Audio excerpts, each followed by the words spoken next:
Alright, hello everyone, this is GrayShot17. Sorry about that. Anyway, I am live and going to be covering some matches, so I hope you all are ready. I am going to be covering some matches today. So again, thank you, Miranbra, for giving me this opportunity.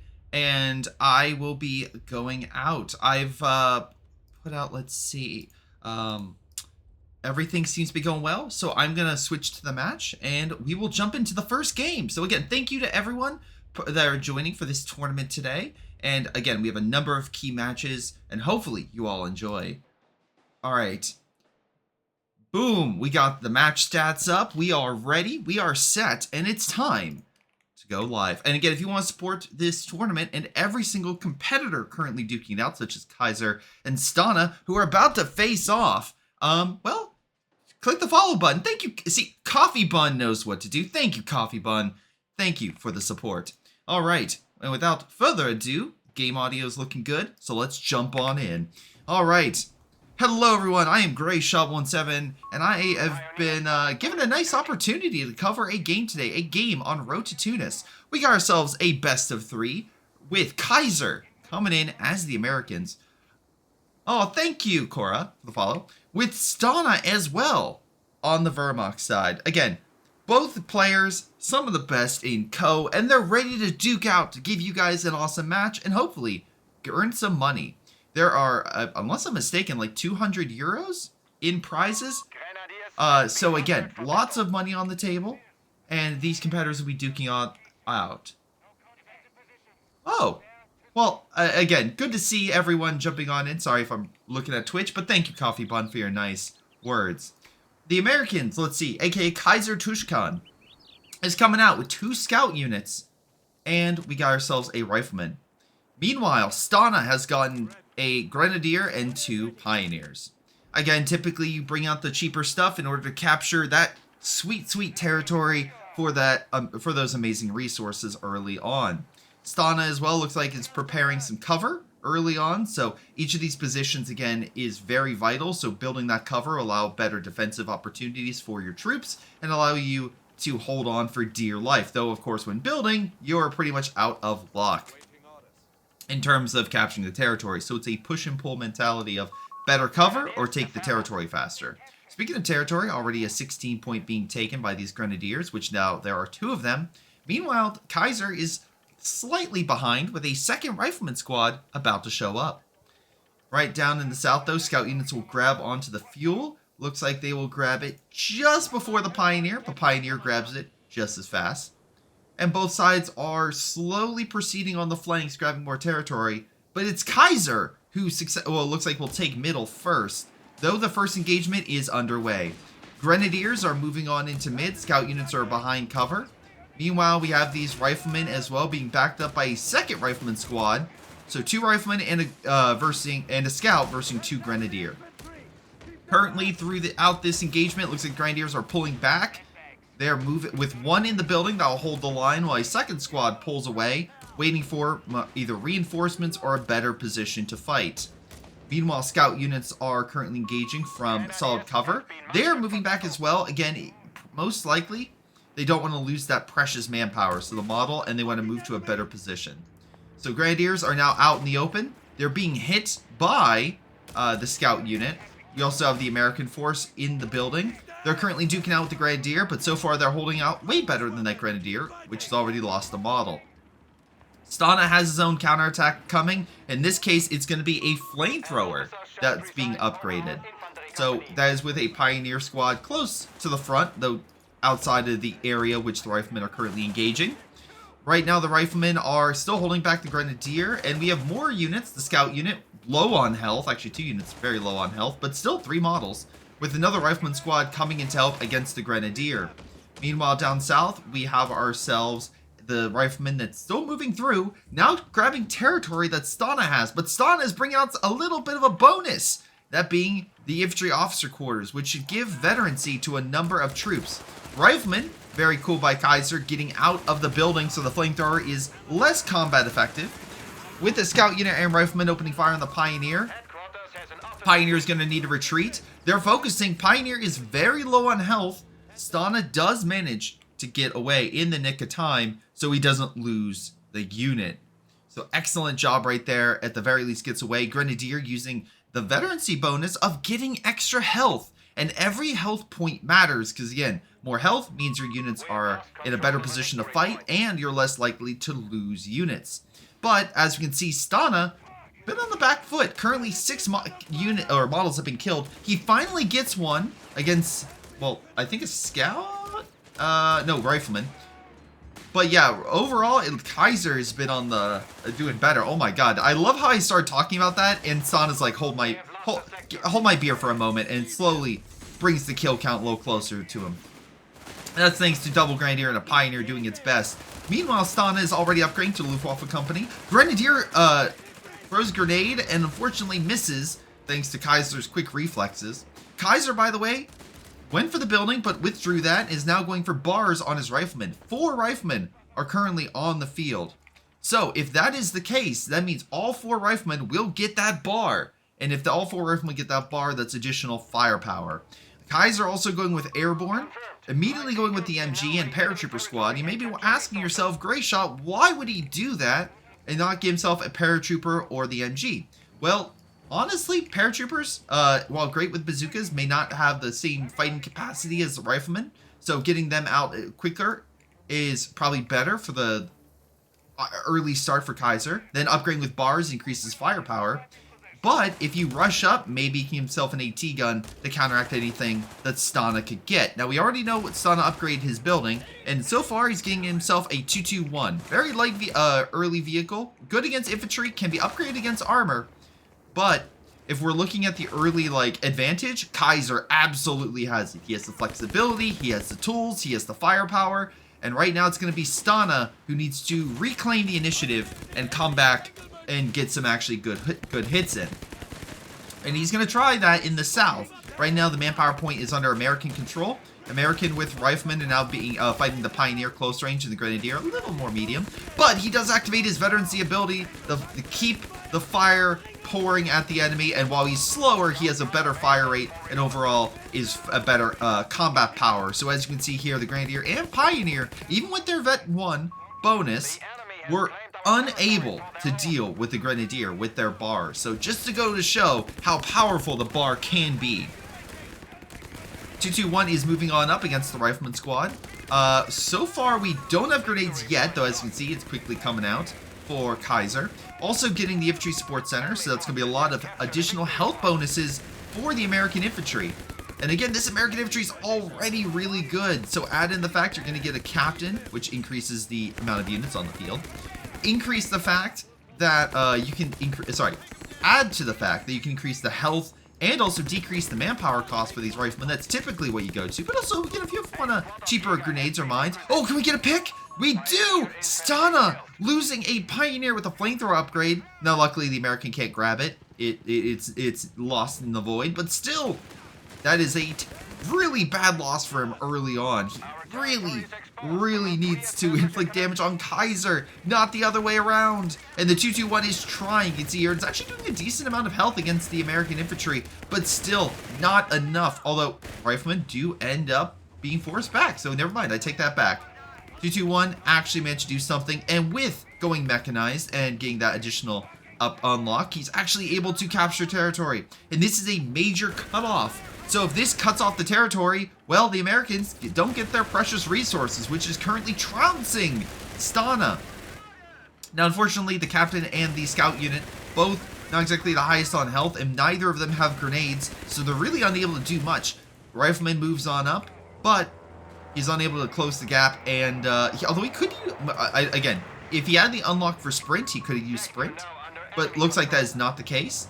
221 is going to keep playing with its food, hitting the rifleman from afar. Wait, a micro issue? Oh, again, you saw the animation. He was chucking that grenade, but alas, he was unable to fully throw it. Rifleman squad, very low for both, but Rifleman is forced to pull away. Again, Stana has got himself a Jaeger squad, and he got the upgrade. So again, Jaeger squad, pretty solid, and can go toe-to-toe with Rifleman with bars, but there's only one, and right now we still have 4 Riflemen all with bars, and 3 of them with Vet 1, so 3 could have Pour It On. which is, again, that additional firepower modifier that you can unlock or activate. Or he can activate Sprint. But if he's looking for pure DPS, yeah, the Kaiser absolutely has that option. Grenadier's hiding in the building, but Rifleman does not seem to care. He's going to breach the building. All right, we're going siege mode. Nope.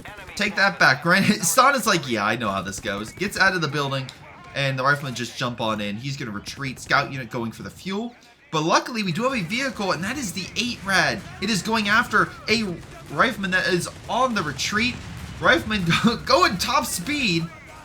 But, hold on. Yeah, we do have grenades! We have one successful grenade on the 8-Rad. It'll shock the crew, but it does not cripple the engine.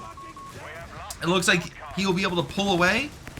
Meanwhile, Riflemen have been up. We have double bars. So Kaiser using a lot of his excess muni that he had stored up and is now giving himself more firepower in order to deal with the Grenadiers. And now the Jaeger squad. Double bar is going to be a tough fight for a single Jaeger squad, especially with 2 Riflemen and a captain support. Breaching the building, Jaeger squad pulls away, and Riflemen win the day and take that position. Now, 8-Rad still firing from afar. That will be a nuisance for Kaiser, but the thing is, he's still pushing forward, and now he has that AT gun I mentioned. So he dropped an AT gun thanks to his airborne battle group, and now he has a early AT option they didn't need to upgrade to motor pool for that can cover his infantry as they take the manpower point and do what Stana did to him, and that is cut off Stana's territory, which Stana already has not gotten a ton of resources this game compared to Kaiser. Kaiser now going with the motor pole, but we'll have to see what Stana does in order to counter that, because again, that's a lot of resources now cut off, and as the M1 hits the 8-Rad, 8-Rad is going to pull away. Now again, we are dealing with the Wehrmacht, so this is a calling unit, so something to keep in mind, but we'll have to see how Stana uses it. So far, going over the stats, it's not really gotten a kill, so that's unfortunate. But hopefully it can turn things around and start dishing out some damage. But also, again, we have the loss of the 221 somewhere on the map. Sorry, I was so busy with the 8-Rad, I kind of forgot that. But yes, the 8-Rad's alive, 221 is not. And once again, Kaiser is keeping up the pressure. Look at all these Riflemen, 3 now with double bars, 2 scouts, a captain. So far, no losses have been incurred on Kaiser. Meanwhile, Stana has been taking some heavy hits, and he's going to need to do something. Now, again, he could upgrade his Grenadier. No, sorry, not upgrade. Withdraw them and switch them out for a Jaeger squad. But remember, he does that, it will possibly stop him from getting other. Wait, I'm sorry. 8-Rad, a second 8-Rad has hit the field. Okay, let's see, it's able to do some damage. Grenadiers are doing the best they can, and the Riflemen are taking some health damage, but Grenadiers are still losing health. Again, the double bar is no joke in terms of firepower, and these Grenadiers are definitely feeling the pressure. AT gun is backing up the Riflemen. 2 additional squads that are pushing once again toward the manpower point, and this cutoff is super important for Kaiser to neutralize. We'll see if he is able to. All right, he's still pushing up. We're still advancing. Going for the cutoff. Grenadier is still fighting. Oh my god, this Rifleman does not care. Vet 2, and he's still going toe-to-toe. Meanwhile, 8-Rad is trying to go for a kill, but alas, he is really unable to. Now again, with these light vehicles, he is able to decap territories, but here's the problem.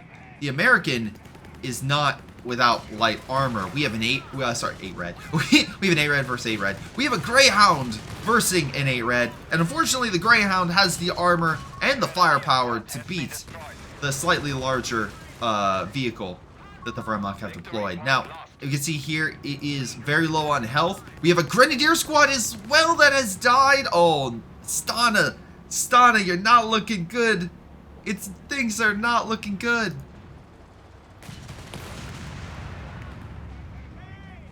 Oh my god. Okay. And the 8-Rad goes down. Stana, you're going straight down. You need to pull up. You need to pull up.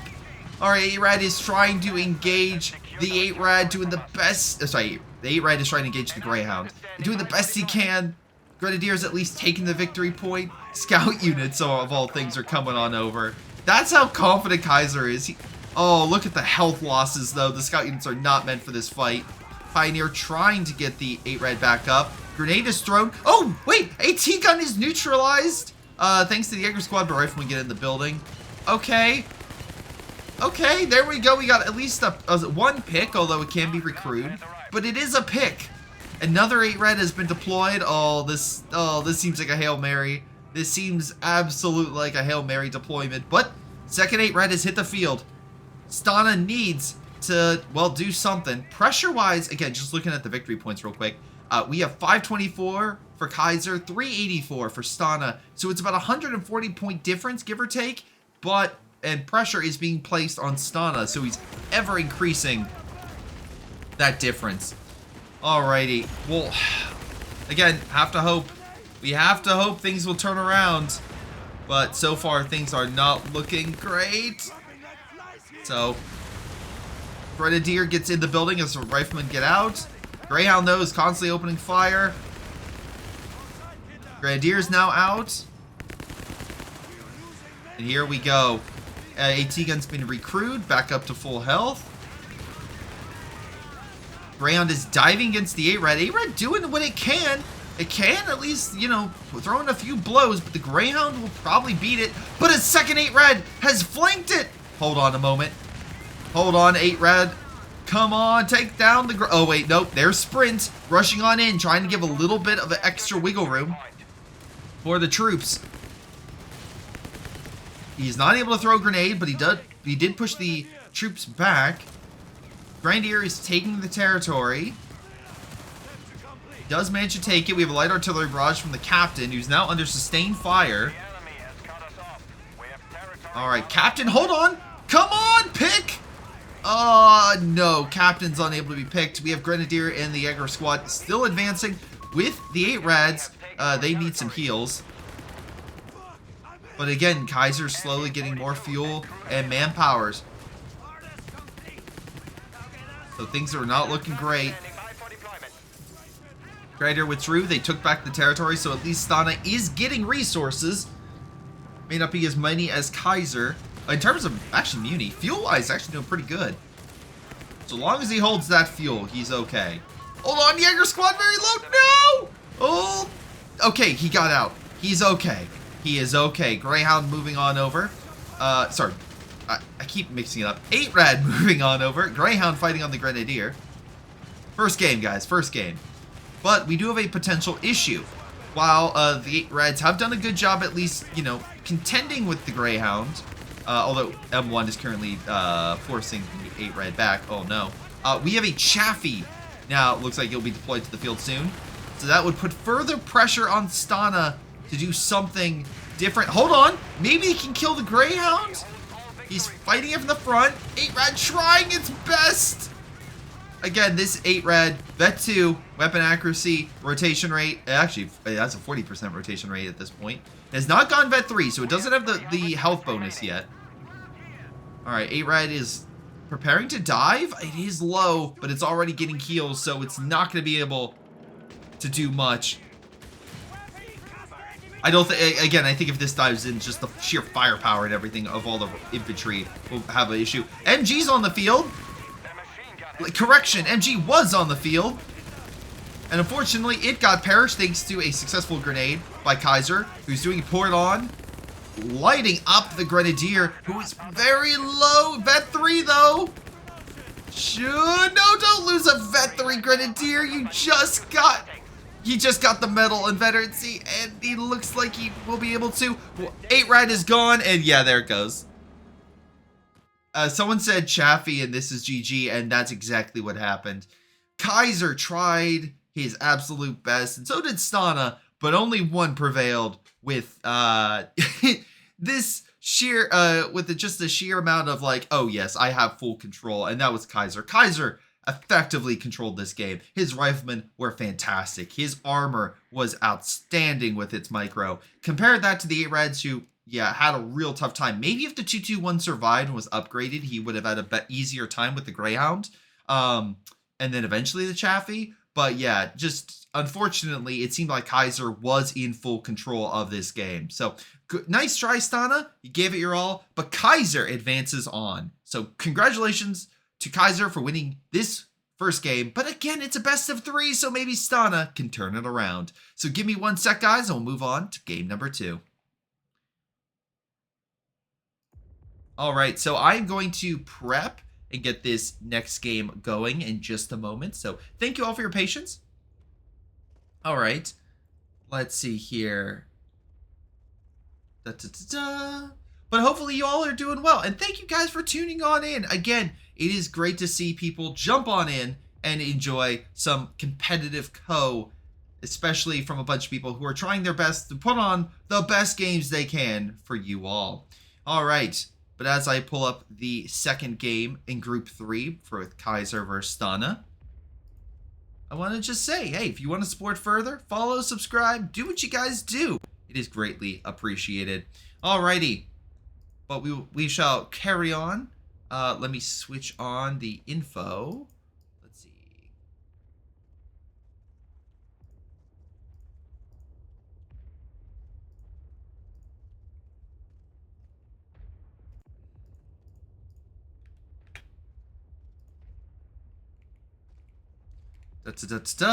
All right, we're switching over everything.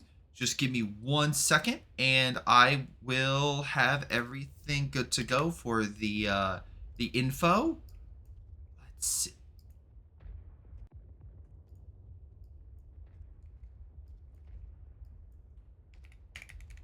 All right. So, But yeah, if you have any comments, questions, even concerns, I will gladly cover it as well. All right, I think we're good. All right, so I will switch back. We'll be live for our next game, and we should be ready for, hopefully, an epic fight. Actually, I just realized I need to change the color. There we go. That looks a lot better. Alrighty, so we are back in the game. We're back and ready for match 2 in this best of 3. All right, hello everyone, this is Gray Shot. I'm covering match 2 in this best of 3 with Stana coming off an unfortunate loss in the first game, thanks to American firepower early on, I would say, and light vehicle control, with the excellent Greyhound literally outmaneuvering and taking down all the 8 reds that Stana could throw. Now Stana is the American player, so let's see if things go a lot better. All right. First off, we got 2 scout units being deployed compared to the Kaiser. Deploying a Stern Pioneer? Ooh. Double Pioneer and now a Stern Pioneer because Kaiser went with Last Stand. Oh, this is going to be fun. This is going to be very fun. I'm a big fan of that. Oh, okay, so we got some nice... I think. Because you're better, but really this... blobbing. I don't actually think Kaiser blobbed all that much. I mean, I consider a blob, very honestly, to be a 3 units grouped up together. And honestly, as we saw, he had 2 riflemen typically spread out, like 2 and 2. So I would say it was a little less. But that's the players' comments, so we will, have to take for what they say. They are definitely higher skilled than what I can see. But I would say, it wasn't necessarily a big blob. Just putting it out there. But, hey, maybe we'll see some blobs in this game. And I'll point them out if they come on, especially if they're pointing it out. So anyway, we got ourselves a Grenadier coming out with the Stern Pioneer as well. It's already grabbing territory. Again, very strong unit, but as you can see, just like a Pioneer, only 3 models and can definitely be taken out. Meanwhile, we got Riflemen with a second Rifleman being deployed and 2 scout units. So already grabbing territory across the map, but Grenadier is going to engage the scouts. And right now we can already see the initiative at play. Remember, in the first game, in middle, Kaiser took it with his American forces, but now he's taking it with his Pioneer forces as the Wehrmacht. So already you can see the Kaiser is maybe just a little more aggressive, and that's in terms of his placement of units. It knows exactly what to go. Meanwhile, Stana is just a little bit behind. Already Kaiser has double Grenadier in the stern, but a 4x4 is being deployed by Stana. Interesting choice. Not saying a 4x4 is bad at all, like vehicles can excel. Oh, nope, never mind. Switches to Rifleman. You didn't see the 4x4, gentlemen. You did not see it. But anyway, scout units are grabbing the muni that the Kaiser took, but immediately pull back. Looks like he doesn't want to engage until he has the necessary forces in order to engage. So not a bad idea. Pick the fight you can win rather than a fight for a fight's sake. Because again, if you don't have a clear way to win or you don't believe you can win, what is the point? Also, really like Kaiser. You saw there, he moved up, fired shots, pulled back. Move up, fire shots, pull back. Oh, thank you to Umiranbra for pointing out the fact I missed one thing. Boop! There we go. Kaiser has his win. Let's give the man his credit. Speaking of credit, Kaiser is bringing out a flamethrower upgrade for that Pioneer. And currently it's burning not just the Scout, but the Rifleman as well, which is getting a little toasty. Oh my god, maybe very... No, don't lose the Rifleman this early. Oh, no. Okay, he's okay. Ladies and gentlemen, the Rifleman is okay. We also have a Venancy upgrade going out to Kaiser. Meanwhile, looks like we have some upgrades going out for Stana. Wait, did he cancel that? No, Grenade has just been unlocked. So all the Riflemen have grenades. We have a grenade thrown. He throws it, and the Grenadiers do miss. All right. Now, this Grenadier is staying over here while the Grenadier and Sturm Pioneer is heading south to grab, looks like, territory. Hold on a second.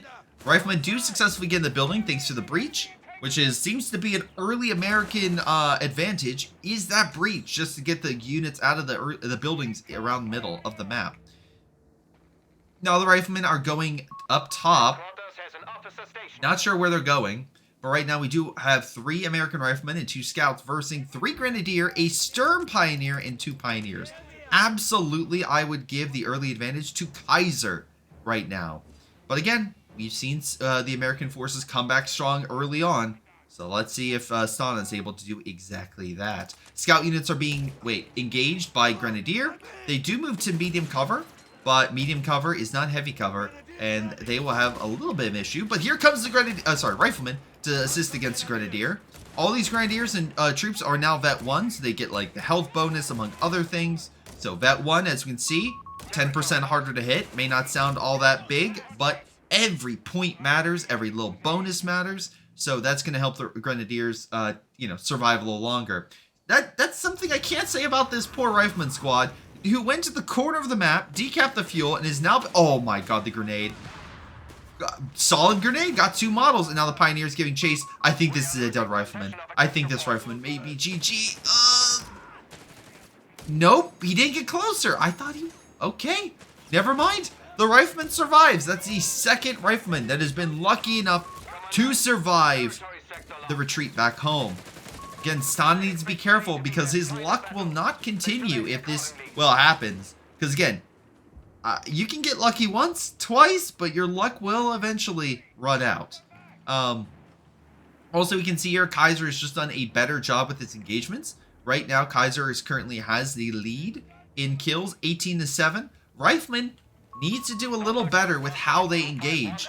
Right now we have Riflemen just kind of scattered about. Not saying they need to blob, but being a little bit more grouped up could hurt. And Kaiser going a different approach with his early armor. So because of the change, we now have ourselves a half-track, which is getting the Stummel upgrade. This is going to be a very solid anti-infantry initial start. If he gets Vet 1, he'll have an anti-armor component to it. But that will absolutely help deal with the Rifleman in any sort of cover or just out in the open, and hopefully contain Stana, who looks like is really grouping up more in mid to grab that victory point. Half-track is about to get the upgrade, but down south we have Kaiser grabbing territory, so very nice. Taking away the fuel and another victory point, so essentially keeping the pressure on Stana, rather than Stana keeping the pressure on himself. Speaking of pressure, nice shot from the Stummel, keeping the firepower focused on the Riflemen, on that Rifleman squad, and forcing it away. Now repositioning is going to go for the Rifleman that is pushing north against the fuel. Again, not a terrible idea to go for these, not even a cutoff, just decapping these points. But remember, if they're by themselves and Kaiser is able to group up his men and hit them on the retreat, we already saw how that was very bad for him, because again, he lost not just a lot of manpower, but he was very close to losing the unit. So hopefully Stan is able to make these decaps grow and, you know, pull something out with them. But right now, Kaiser's already preparing for what's coming next. He has a Pack 40 that's about to deploy. So again, he will be in a very solid position to fight any American infantry. Infantry. Yes, infantry with an AT gun. Any American armor that is unfortunate enough to deploy, especially in the sight lines of that pack. Stummel is giving chase to the scout and rifleman with pioneers grabbing the manpower point. Grenadiers are grabbing the victory point. The Stummel is now heading south. Territory in the south is changing hands. And now going over to the Stanas. Oh, wait, hold on. Stana moved to cover for some reason. Not sure why. There's nothing there. Okay, I think that was a misclick on his part. Here comes the Stummel, engaging the two riflemen. Port on him has been initiated. Maybe he can... Oh my god, pick the Pioneer. Come on, you need an early win. You need that little bit of an edge. Come on, rifleman. It is so low. There he goes. Not just that, we have a successful drop with the... Oh, and you sprint to grab it. Now those riflemen have a flamethrower. And as someone who has actually held a flamethrower in their hands, it is a... man, you feel great when you're firing that thing. Not so great when an enemy force is throwing grenades on your retreat. But yeah, those troops are pulling on back. And right now, riflemen are engaging in mid. Grenadier and Stern Pioneer are engaging.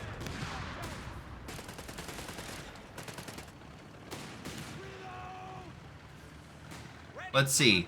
Stummel is moved around. Stern Pioneer and Grenadier are now moving to the cutoff. We do have a drop, but that drop is not going to help against the infantry. It's an AT gun being dropped in, which, again, very good if you want to deal with this Stummel, who now is Vet 1, so if there is a ground or something, you can use a special shot ability to kind of stop the, incapacitate the armor for about, what, 5 seconds, I believe? But still, Stummel right now is focused on anti-infantry affair, and that's against the riflemen. Again, the bars are helping in terms of firepower. We have, again, even like a double weapon with the bar/flamethrower. Grenade is thrown. He is under half health. There we go, damage engine. But the Grenadiers and Panzer Grenadiers now on the field are opening fire and managed to successfully kill the unit. And now he is dropped. Oh my god, is the Grenadier... let's see. Who's going to grab a bar? That'll be the Grenadier grabbing the bar. The Panzer Grenadier's like, I'm good.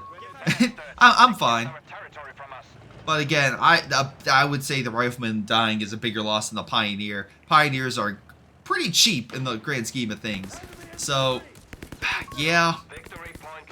Right now, I'd say Kaiser still has a bit of the initiative in terms of men on the field.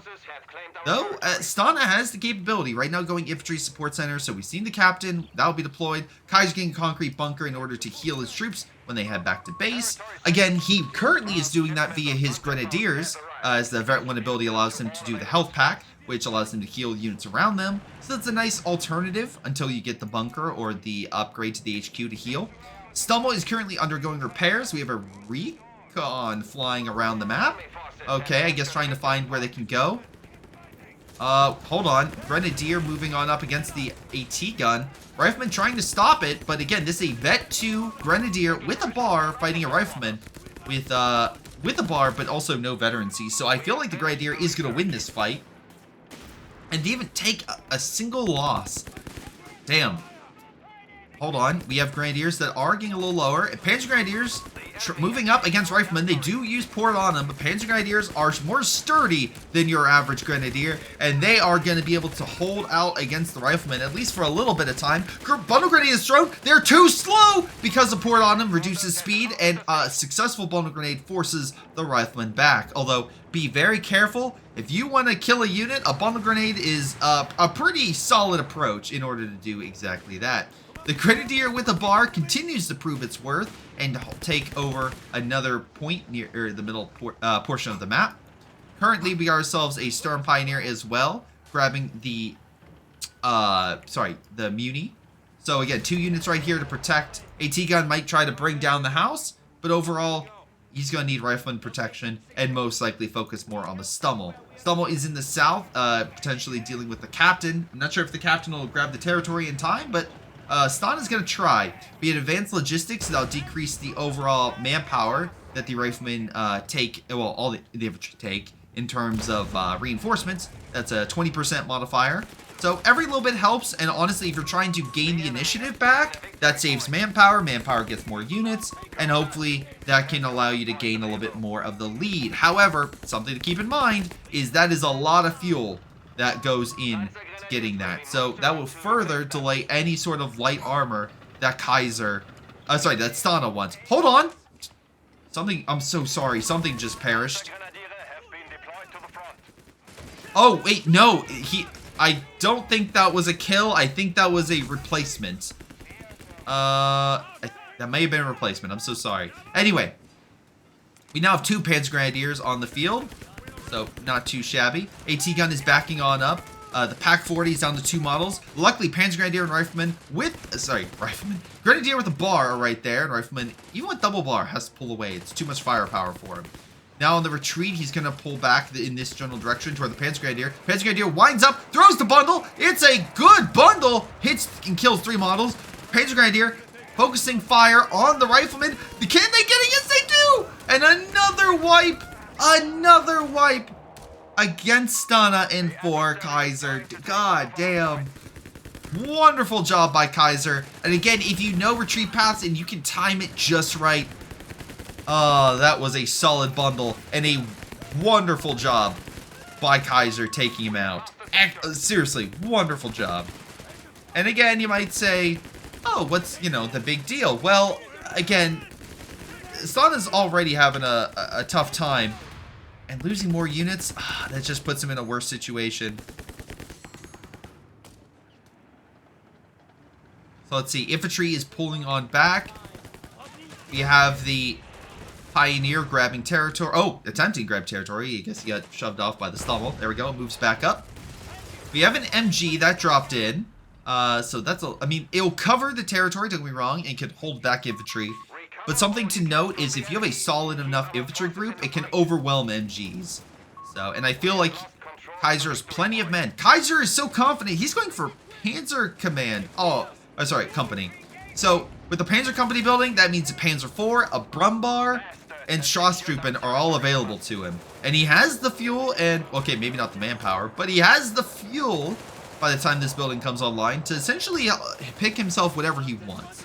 Riflemen are going to chuck a grenade, hit the Stummel. It's crippled, though, Vet 2. AT gun is firing at the Pioneer. Okay. Riflemen continue to just fire bullets at it. Eventually, enough bullets will bring down a Stummel.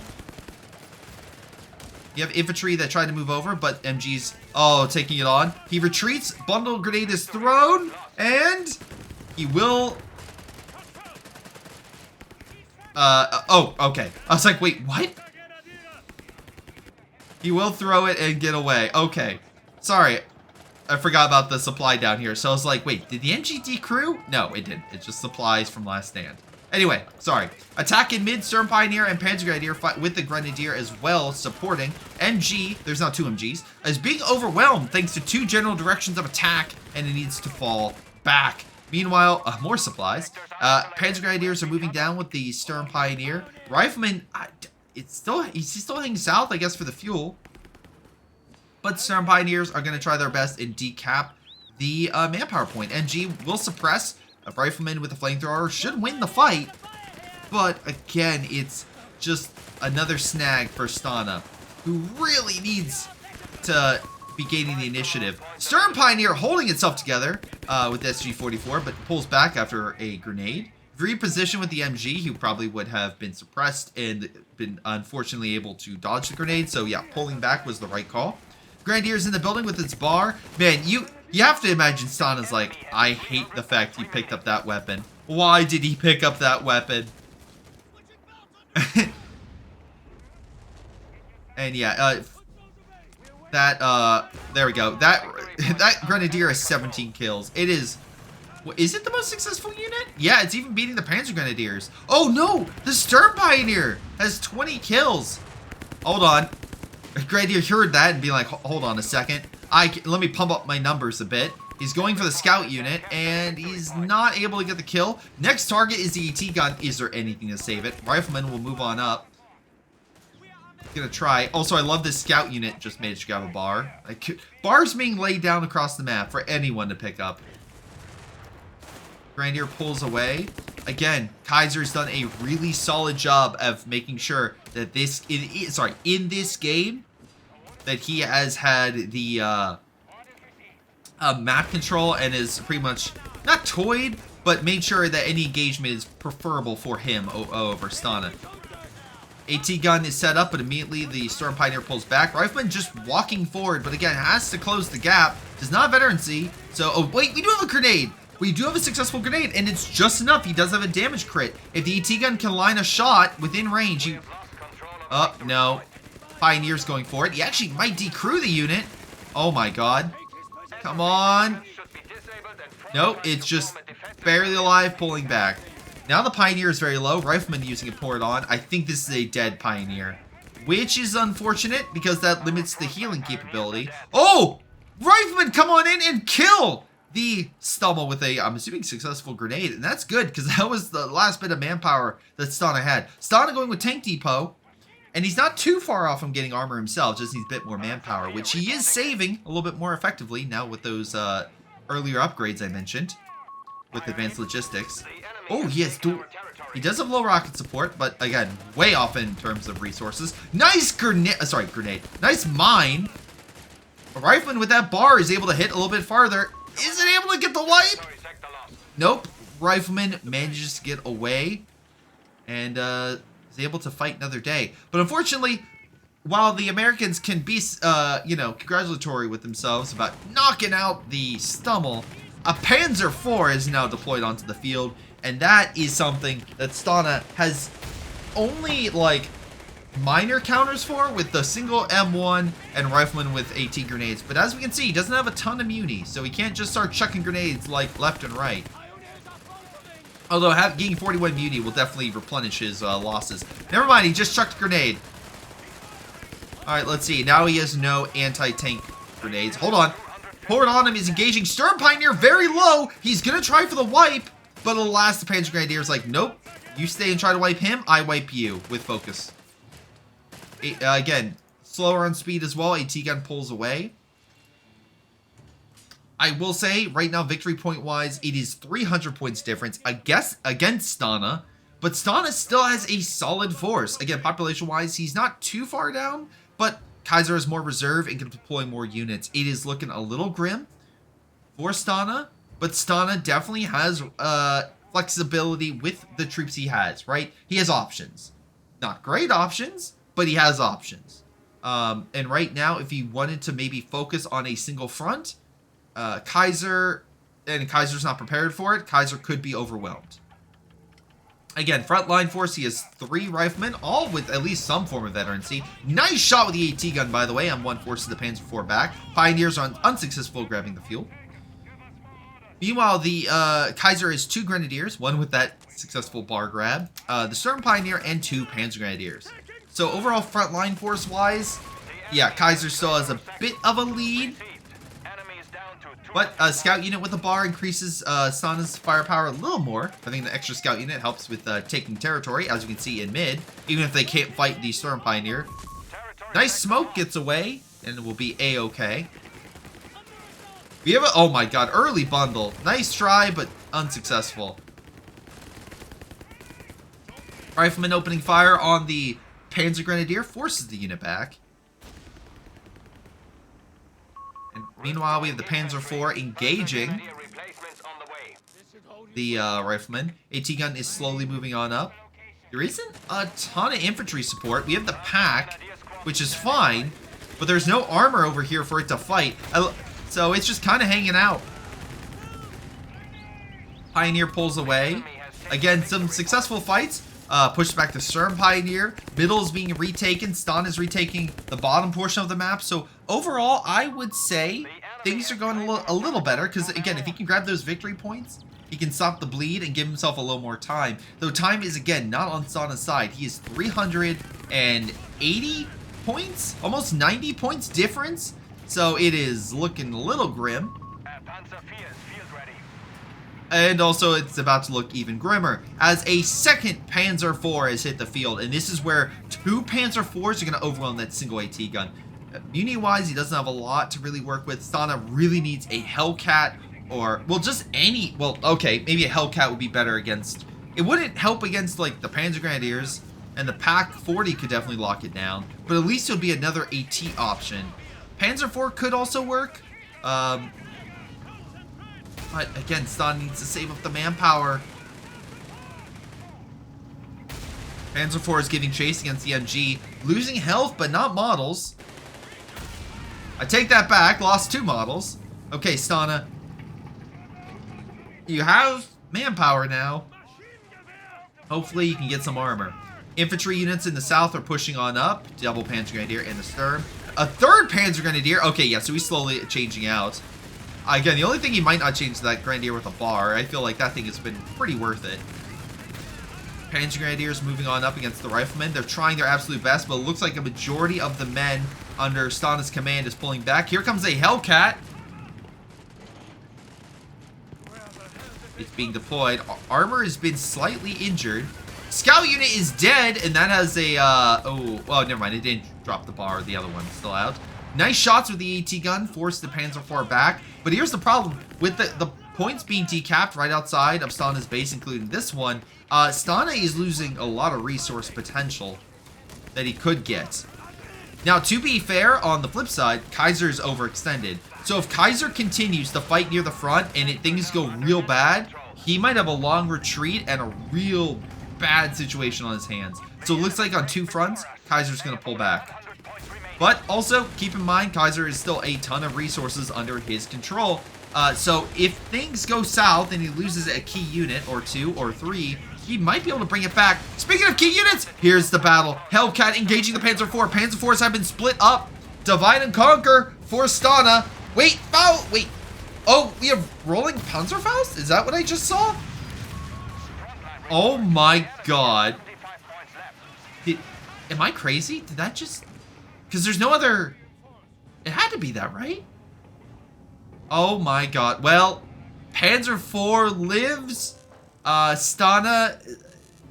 Oh, Stana's not happy after that fight. Stana cannot be happy with that fight.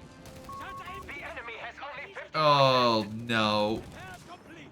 Okay, well, there goes the only hope that Stana had to fight off the Panzers. And now he's down to 37 points and losing men while trying to fight. Throws grenade. Oh boy. He's, there's a big old... This is a blob. Panzer Grenadier blob, 100%. This is a blob. 3 units close proximity to each other. The MG doesn't stand a chance. It's going to be absolutely shredded by this.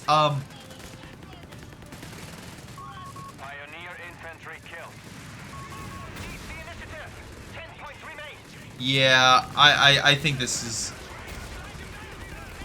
Yeah, I think that's it.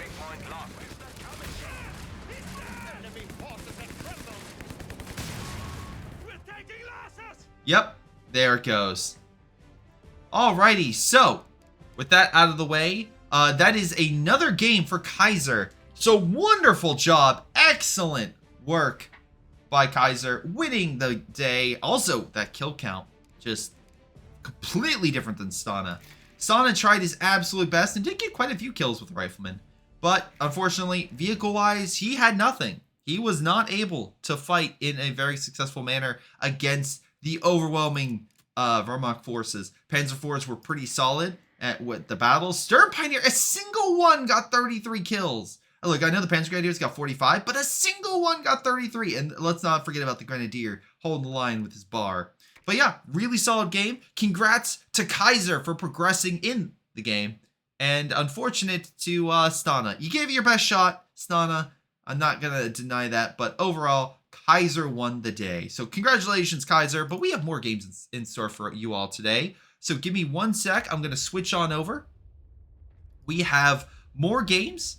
And I will hopefully try to cover each and every one that we have planned. So that's the first matchup. We got a second matchup that I will be putting together. And let me make sure I have the right one. Yes. All right. We shall progress. And it shall be Kaiser versus Drawcab? Drawcab? Oh, hopefully I'm getting that right. I will gladly be corrected. I know that I make mistakes. But yeah, let's see how things go. But yeah, again, if you all want to support this tournament, make sure to follow and subscribe if you want to go one step beyond. That is greatly appreciated. Let's see right now. So I will get everything set on up and on my ends. That way it looks nice for the screen and the matchup. Wow, that actually helps quite a bit. Okay.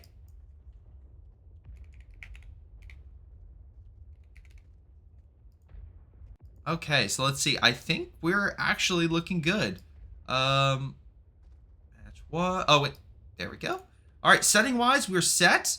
I'm going to switch back, and we'll just immediately go into the first... the next set of matches.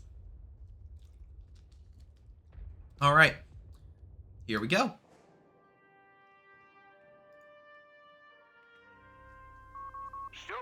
Hello everyone, I am Gray Shot, doing another set of games, and we have a good luck have fun from Drawcab. That's good to see. Anyway, he is going as the Brits. Meanwhile, Kaiser is going as the Wehrmacht. Again, we have Last Stand. The last setup, we saw Kaiser do exceptionally well with Last Stand, already going with a similar pattern of Double Pioneer and a Sturm Pioneer. Meanwhile, the Brits are not done. Well, actually, this is the first time they showed up, so we'll see how they fare. We currently have, well, whoops. Sorry, give me one sec. I think I still have something on, so let me quickly just fix that. There we go. Chat, you saw nothing. And actually, you did see nothing because the Fog of War was still on. But there we go. Fog of War is back on. Anyway, Royal Engineers and Infantry Section are coming on. Now again, typically we see a cheaper unit out early for grabbing territory. That's why we see the Double Pioneer, the Double Scout, etc.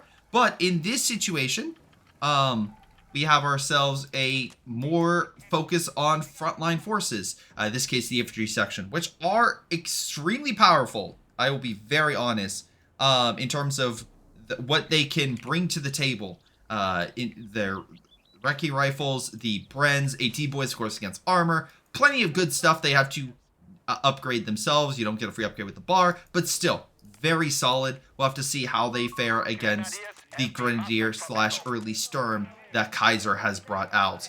Heavy armor is what Drawcab is going to use. Okay, so maybe we have an early focus on like Stuarts or Hubbers or something along those lines. Okay, getting a lot of nice little bonuses there. I can't imagine a Black Prince, though that would be hilarious if we see a Black Prince in one of these. Anyway, Sturm Pioneer moves into the building, most likely to body block any British force that comes in. And as you can see from his building, they're not coming. So the British are busy elsewhere. Currently, we have the Royal Engineer going for the fuel way in the back, but Grenadiers easily able to force them aside. Actually, there's even a cover position that looks like Drawcab built. So that's really nice of him. Drawcab, you're so nice. Helping Kaiser like that. Wait, they're fighting? Oh. Well, anyway, there's cover there now. So, well, you know, Drawcab, I'm sure that'll be fine. That will come to bite you later. Infantry Section are grabbing the territory in the bottom of the map. Kaiser, kind of realizing, oh, there's no one here, is going to go for the Muni. And now we have 2 Grenadiers, and again, we have 5 units compared to 4, but 3 Infantry Section. A decent amount of Muni, but Kaiser's absolutely getting more out as the game progresses. Currently, Grenadier moving on. Infantry Section moving into the building where the Grenadier pulls back. Doesn't want to be in that fight just yet. Wants to wait for reinforcements, maybe a flamethrower. Oh man, and I love how it's always the second Pioneer, not the first Pioneer. I've noticed it's the second he gets the flamethrower upgrade with. Anyway, flamethrower upgrade will force the Infantry Section out of the building. We also have a Vickers machine gun being deployed to help maybe lock down territory, though again, has to be good with his micro in order to make sure the Grenadiers don't overwhelm the MG. So far, we haven't really seen too many engagements. We have a single model being lost for the Brits. But now we have a blob. Yes, a blob infantry section. Close proximity to each other versus another Wehrmacht blob with 2 Grenadiers and a Pioneer. Flamethrower forced the infantry section out of the building. Now, the difference here is what we saw with the Americans is the breach really came in clutch for forcing the Wehrmacht out of the building. British don't play like that. They don't have breach. They didn't get Rainbow Six Siege in their country, so they don't know what breaching is. Now, this will unfortunately leave Kaiser with a little bit of a lead. Pioneer is forced back thanks to the infantry section focusing, but Grenadiers and Sturm look like they're going to overwhelm the infantry section. This is a losing fight. He should not fight this. He needs to get out of there. I know the MG was being set up, but it's too late. And yeah, you should have retreated a lot sooner because I think he might lose that actually. And barely gets away, but Sturm Pioneer is now in solid cover. So he will hold out against the MG fire, actually doing more damage against the MG. Also, the Grenadier flanking helps quite a bit. So yeah, it's not a good start for Drawcab. Getting the medical facility, he'll try to heal his troops, but again, he lost unnecessary manpower. And I know it's like last stand, I'll hold the line, but in this type of situation, it's better to just retreat. We saw that a lot in the previous game. The big reason why is that will allow you to have excess manpower and come back with more units or a better fighting position. Kaiser got that vet 1, and now that's allowing him to heal most of his troops on the front. He now has 3 Grenadier and a Sturm, whereas Drawcab is still just 3 infantry section in his MG. That's the manpower losses he suffered early on this game. Alrighty, territory in the south is being taken. Kaiser continues to put the pressure in the bottom of the map and overall just across the map. Again, 26 muni, 46. 13 fuel, 23. Luftwaffe company is being unlocked. So we could see a Whirlwind or a Martyr or, you know, just Jaeger squads. Probably Jaeger squads contend with the infantry section. Because the infantry section are better at medium to long range with their fighting prowess with those rifles or with the bread. So, yeah, Jaeger squads kind of make sense. And then you can have close range being the Sturm and the Flamethrower. Alright, the British do have one successful counter, which would be artillery that they could, you know, use with those rifles or call in. Grenade does 1 model of damage and a bit of health. Grenadier is forced back. A lot of units right here, which is actually worse for Drawcab. Also, it's unfortunate that there's artillery where you probably want to move to. I would assume, like, kind of move down here.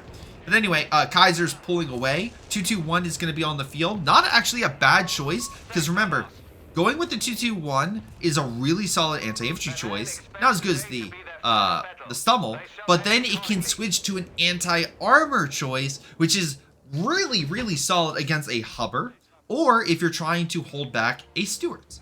And right now we can see here platoon command post being unlocked, so Drawcab will be able to potentially deploy a Hubber here very soon, and or go, if he wants to, for a Stuart, or maybe he's feeling a little bit more, just, you know, wants to go a little bit different and go with a Bishop, get some artillery on the field. Whatever he chooses, Kaiser will have a counter. Sturm Pioneer, Grenadier, and Pioneer engage the Muni, or sorry, not Muni, engage on the manpower point and cuts off Drawcab. I could be wrong, but I thought the Germans were the ones supposed to be lacking fuel. And you know, with their fact that they were cut off from Europe. The British, you know, had Iraq and stuff. Well, in this case, no. The British currently have very little fuel in their oil drums, and it is going to get grim real fast if Drawcab doesn't change that. 221 is chasing, keeping the forces on their toes and definitely low. Drawcab does not have a grenade, so he cannot, you know, AT grenade that even if he wanted to, because he has the Muni, he just doesn't have the unlock. How unfortunate. So, unfortunately, Jaeger Squad is being deployed, which could be also be given a Shrek. Don't know if Kaiser wants to do that, but a Shrek is very solid against armor. And Jaeger Squad is a pretty good likelihood of hitting the said target. Especially with, oh boy, just a lot of infantry to help guard it. So yeah, do we? Hold on. Nope, 221's still there. No upgrade as of yet. But I would say that Kaiser is going to just very much have control. Unless Drawcab just absolutely does an insane move, which could happen. I've seen overconfident players think They are the best, and then get body slammed by their opponent in one foul swoop. It's going to be a tough ordeal for Drawcab to do that. Hold on. Almost detonates the mine. Firing on the Pioneer was very close. That would have been funny if that would have been the case. But alas, we don't have it as of yet. Alright. We have the Hubbard that's on the field opening fire. Let's see. Royal Engineer with the flamethrower hitting the Grenadier. Again, outside of cover, so not doing maybe as much as he would be in a building or cover. Stern Pioneers are lying in wait. Infantry section moving on in. Grenadier is focusing on the Royal Engineer. With both of these, the Royal Engineer should fall back. Meanwhile, we have Grenadiers engaging the infantry section, but luckily it gets forced away. Lots of mines I'm seeing across the front. And as a fan of mines, I'm all for it. All right. Nice Faust, and there's the 2-2-1 with AT gun. Knocks out the Hubber in one foul swoop, getting vet one. Yeah, the Hubber was Drawcab's one shot to really, maybe pick a unit or dish out damage. Again, but that is not to be. The 2-2-1 and the Grenadier put down the Hubber, and pretty much I think Drawcab's hopes, dreams of coming back in a glorious fashion.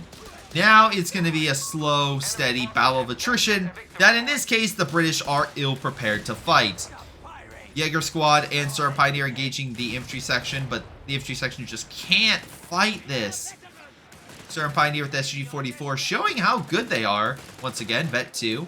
Jaeger Squad as well showing their excellence at marksmanship as they slowly pick away the infantry section's health on the retreat. And now it's just a slow battle, unfortunate battle, where I don't know. Let's see. I'm sorry. Yeah, it's just not looking good. Drawcab moving his troops in the mid. Flamethrower unit is hitting the infantry section in the building. Needs to pull back. Look how much health he lost. He's down to a third. Awesome. And now he's lost men. Ugh. If MG trying to hold back the Grenadiers. Royal Engineer gets in the building. The force the infantry section outside of that, cover because he would be inside flamethrower range. Not great. Not great at all.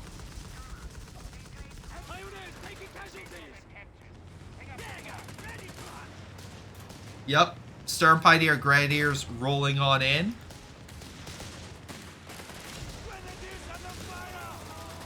Oh, we have infantry section with Bren's. Okay, that's a bit more firepower. It's like, alright, not done yet. Have a little bit of something else. Oh, Panzer Company. Oh no. Yep, with the fuel income, Panzer IV is or Brumbar. Why not? Is not far off. We have an infantry section that has perished. It is looking grim. It is looking really grim. Dodge the rifle grenade from the infantry section with ease. Jaeger Squad continues to put pressure, and I think Kaiser is about to GG this game. If the infantry section dies, that would have been a GG right there. AT guns now being picked. Yeah, I think Drawcab, you just lost too many men too early on, and the Kaiser just snowballed it. And there is a surrender. We have a surrender, ladies and gentlemen. And Drawcab, his first game is a loss against Kaiser. Kaiser's so far undefeated with his game so far today. Good job on him. Again, kill-wise, yeah, Kaiser had the lead. Let's be very frank. It was not a good day to be the Brits. This was not the battle that they were expecting to get. Stern Pioneer, again, 25 kills. Looking for a good unit, Stern Pioneer might be what you need to get.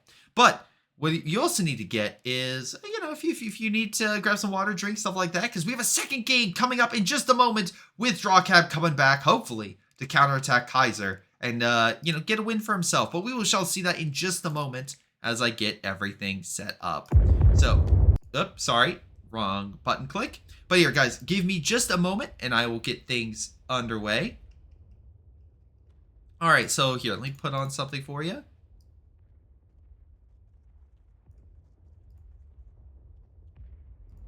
There we go. So I will have that playing while we switch over. If you have any comments, questions, concerns, please let me know. By the way, X, I did see, sorry, I saw your extra bit. So that is pretty nice that Panzer Rollout does, was it 120 Muni? And you can just start unlocking it for everything. It's nice. It's, again, nice bonus. Because, again, I wasn't expecting the Pioneer. I completely forgot the Pioneer would even have the Panzerfaust from that earlier game. But he did. He managed to get prepared. He had the unlock, and he was set. He was ready in case that Hellcat got close, thinking, "Oh, it's just a Pioneer. What could it do to me?" Well, the killing blow, unfortunately. The killing blow. All right. So we are going to switch on over in just a moment. I just need to make sure we got all the right things up on the stats. But thank you to everyone seriously watching. We've had 3 games so far. We're about to get game number 4, or in this best of 3 match. All right. Let's see. Draw cab. Let's see how you do. Hopefully you're able to counterattack.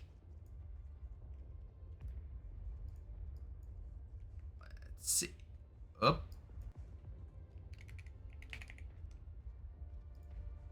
There we go. Let's see. Want to make sure I got everything right. Got the US. So, wow. Okay. Looking good.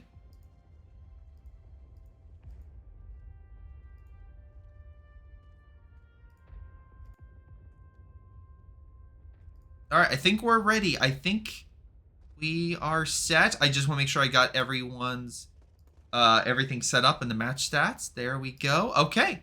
I think we're going to look good. Let's see. How are we looking? Yeah, Kaiser's victory. He's the Americans. We got the Wehrmacht. Everything's looking set. All right. No mess ups this time. Excellent. Alrighty. Hello, everyone. This is Gray Shot. This is match 2 in this second set of games that we're covering today. We have Kaiser as the Americans versus Draw Cab as the Wehrmacht. All right, Draw Cab, let's see. 3 Pioneers early on. Interesting choice.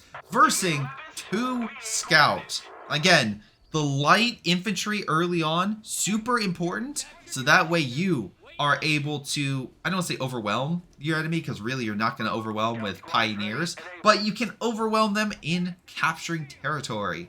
And hopefully Draw Cab is able to do exactly that. MG42 is an interesting choice. So far we've seen Frontline Forces, not really an MG early on. Hopefully Draw is able to keep focus on Kaiser and make sure he is locked down. Again, all Kaiser needs to do in this game is win. So if he can focus on that and win the day, then has another set of games under his belt. We can say he completely dominated his opponent. Meanwhile, again, Kaiser went American, where Draw Cab went with the Wehrmacht. So Kaiser has gone with his airborne battle group. We've seen him use that before, quite successfully. And really just up the firepower is what he would really focus on, with getting a lot of riflemen and bars. Meanwhile, Draw Cab is going with the mechanized battle group, an excellent choice because light armor can capture territory. You get potentially an 8-rad. You get your Wesp, which, okay, if this game goes on long, yeah, Wesp is pretty solid. You could get yourself a, Panther. So lots of good options. Honestly, mechanized is probably, this might be a contention, but I think this is probably like top 3 battle groups, if not top 2. When you think about that, but it is so much flexibility that I'm just trying to think of the Wehrmacht battle groups. Honestly, might be top 1. It might be the best. At least with the how expansive it is for all the different abilities, I think it is probably the best. Yeah, because you also get zeroing with. Yeah, I'll probably say that. But you know also is the best? Flanking from multiple directions. And Kaiser did exactly that. The MG, while a good retreat by Draw, he did not stay and fight and lose the unit. Things did not go exceptionally well for him. So, there's that. Alright, meanwhile, Pioneer Squad is pulling on back. Riflemen and Scout units are on standby to grab as much territory and hold the front. So not too shabby. Alright, so meanwhile, we got ourselves another Grenadier on the field. We got a Grenadier up top. Okay, so we slowly are getting the front line. Meanwhile, we have 3 Riflemen. And again, those Riflemen are no joke. Especially if Kaiser, but let's see, gets that grenade upgrade. Because he can start getting these guys out of buildings, no matter how entrenched they want to be. Alright. What's the play? Resource-wise, it's pretty close between both players. Muni is currently the top priority, with both sides fighting over this one spot. Riflemen move on up. Franz! VG, thanks for the follow. Joining in as 3 Riflemen engage the Grenadier. Now, luckily, Drawcab, again, is not like, okay, I'm going to engage his fight. Nope, he's going to pull back. He knows he can't win this. He's going to pull away. Meanwhile, the MG setting on up. Could have flanked the Rifleman, but alas, Rifleman announced outside of range. A second Pioneer is moving on in. If a Pioneer had a flamethrower, maybe that could help. But, oh, wait. One does. Just not in the fight. Wait, hold on. Rifle gets in the building. Come on, focus. Focus, focus, focus. Focus. Nope, focus over here. All the Wehrmacht forces are focusing on this front. Okay. MG, everything. Oh my god. Rifleman gets out right as the first burst fires. Grenadiers still engaging the Rifleman. Rifleman about to lose quite a bit. Wait, hold on. Is he going to focus? Nope. Only loses 1 model. Just needs some health. Which, exactly what Kaiser's getting. He's getting a medical station to help heal. MG's opening fire. Rifleman's focusing on the MG. But Grenadiers and the Pioneer are moving on up. Surprised he didn't reinforce the Pioneer, because Grenadiers can reinforce. But anyway, Luftwaffe Company being unlocked. So I'm assuming that 221 is probably going to show itself. And again, he'll have plenty of options from the Whirlwind and Martyr. So let's see. Riflemen are in the building, opening fire against Grenadiers. This is where the flamethrower really would come in clutch. But again, we need the vet. Honestly, Drawcab, that vet 1 ability. Oh, you just don't have the resource. Oh, he's going for the 221. Okay. But yeah, the reason I say that health is because vet 1 would help all these units out. We can see, look how low a lot of his infantry is. That's just putting him in a worse state to fight. Nice withdrawal by Kaiser. Make sure he doesn't lose any health or men. So, things are not looking great for Drawcab at the moment, just health-wise, right? Riflemen are now in a good position to keep firing into Grenadier. Grenadier are in the building, though, so they're not too bad. MG is repositioning as Riflemen. 4 Rifleman squads are now on the field, with 3 of them about to flank this MG. Actually, they're about to cut off the manpower. Also, Drawcab getting a medical station, which in itself is not too bad. But the problem is he just doesn't have any men to guard his back flank. Rifleman trying to pick off the Pioneer. Pioneer might be able to get out. It's going to be close, and he'll be okay. He manages to pull away.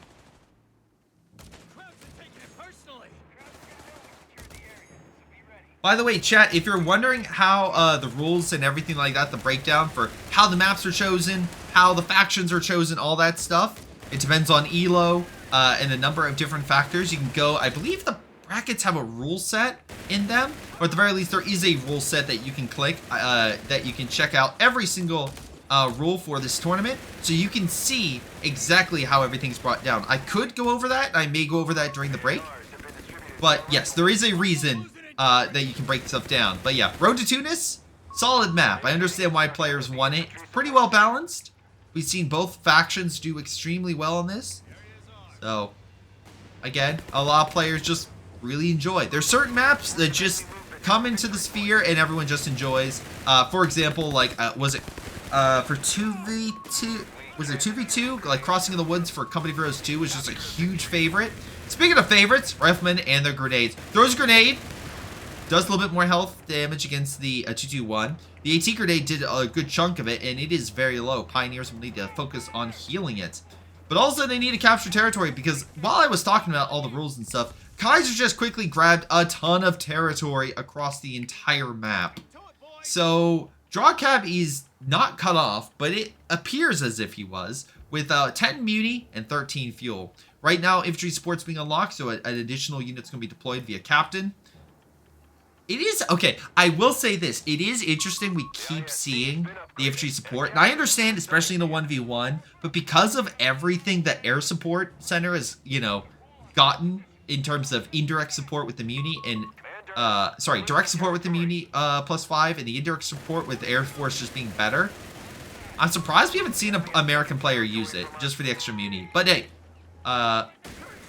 that's me saying what I would like to see, not what's actually happening. What's actually happening is Rifleman using the extra Muni that he was able to save up to get double bars, and seems about to, oh no. Yep, wipe an MG, a T-grenade, the 221, potentially wipe a pipe, oh my god. Are we about to see 3 units die? Because this Rifleman is charging forward. He can throw an AT grenade on this. Up, 221 is backed up into a corner, I guess? And there it goes.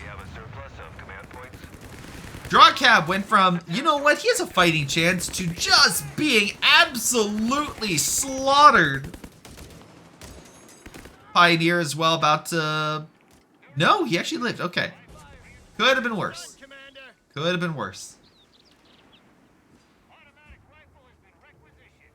Yeah, not looking great. Greyhound is about to deploy, and that should help focus in and pretty much like pick off all of well, any infantry that comes out of that base, because none of it's long range. None of it can really engage a Greyhound if the Greyhound is just going to kind of skirt the edge of its boundary in terms of its range. All right, here comes Grenadiers, Jaeger Squad, Pioneer, coming back in a fearsome counterattack that Kaiser's probably like, okay, cool.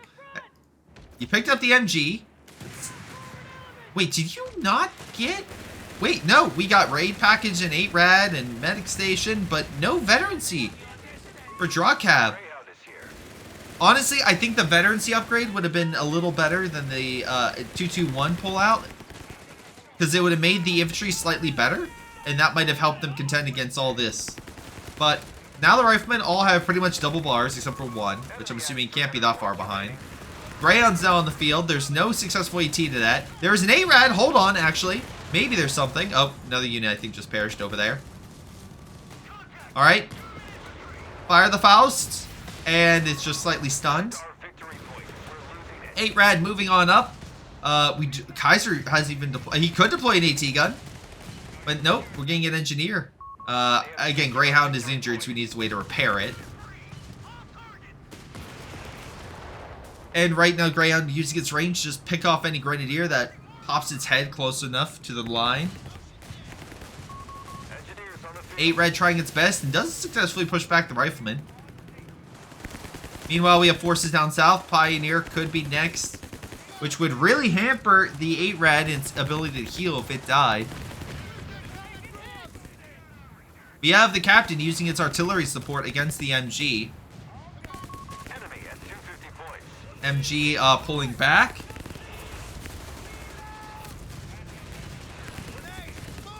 Rifleman charges on in. Grenade is not as effective as it could be. A T-grenade is pretty effective. Greyhound is up to full health and is maybe going to go for the kill. A-Rad needs some good proper support. There is a little bit of Muni in the banks. Grenadiers could foul the Greyhound. It would stun it, but not, you know, slow its engine down permanently. Oh, he's still on the front. 8 Red smells blood. He's going for the kill. One more shot would do it. And there we go. Kaiser getting... Kaiser makes sure he loses even less manpower, even though he has complete dominance in that field. MG is very low. It may die. Draw Cab, unfortunately, this is not your... Oh, wait! He actually got a good hit on the Faust. But he needs a lot more, and he doesn't have a pack or anything to really finish it off. I guess you could get the Flak 30, and that's an infantry slash light armor counter. But man, that is not where you want to be at 12.5 minutes in the game. I'm thinking because he went with Luftwaffe. But yeah, it's now you get the infantry officer company. Oh, from the ether he heard my cries and it's like, don't worry, Grayshield, I got you.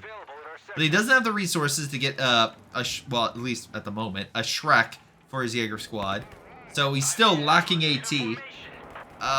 This is not looking good. Jaeger squad trying to fight. Actually slowing down and maybe able to do a little damage against the rifleman. But the rifleman has double bars. It backed up by a lot more with double bars. He's gonna win that. Even the LMG. Sorry, the captain even has the LMG. So, like, they all have upgrades. They're all dishing out damage. This is not the fight this Jaeger squad wants to be in. A lot of Wehrmacht forces heading south. Drawcab trying his absolute best to keep his hopes alive. But with 120 points left and a 440 point difference, I just don't see how things will turn around.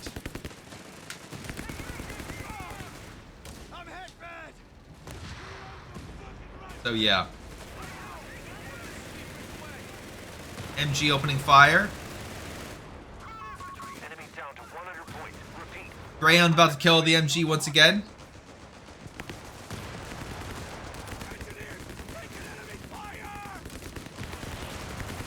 Now, again, guys, I already saw.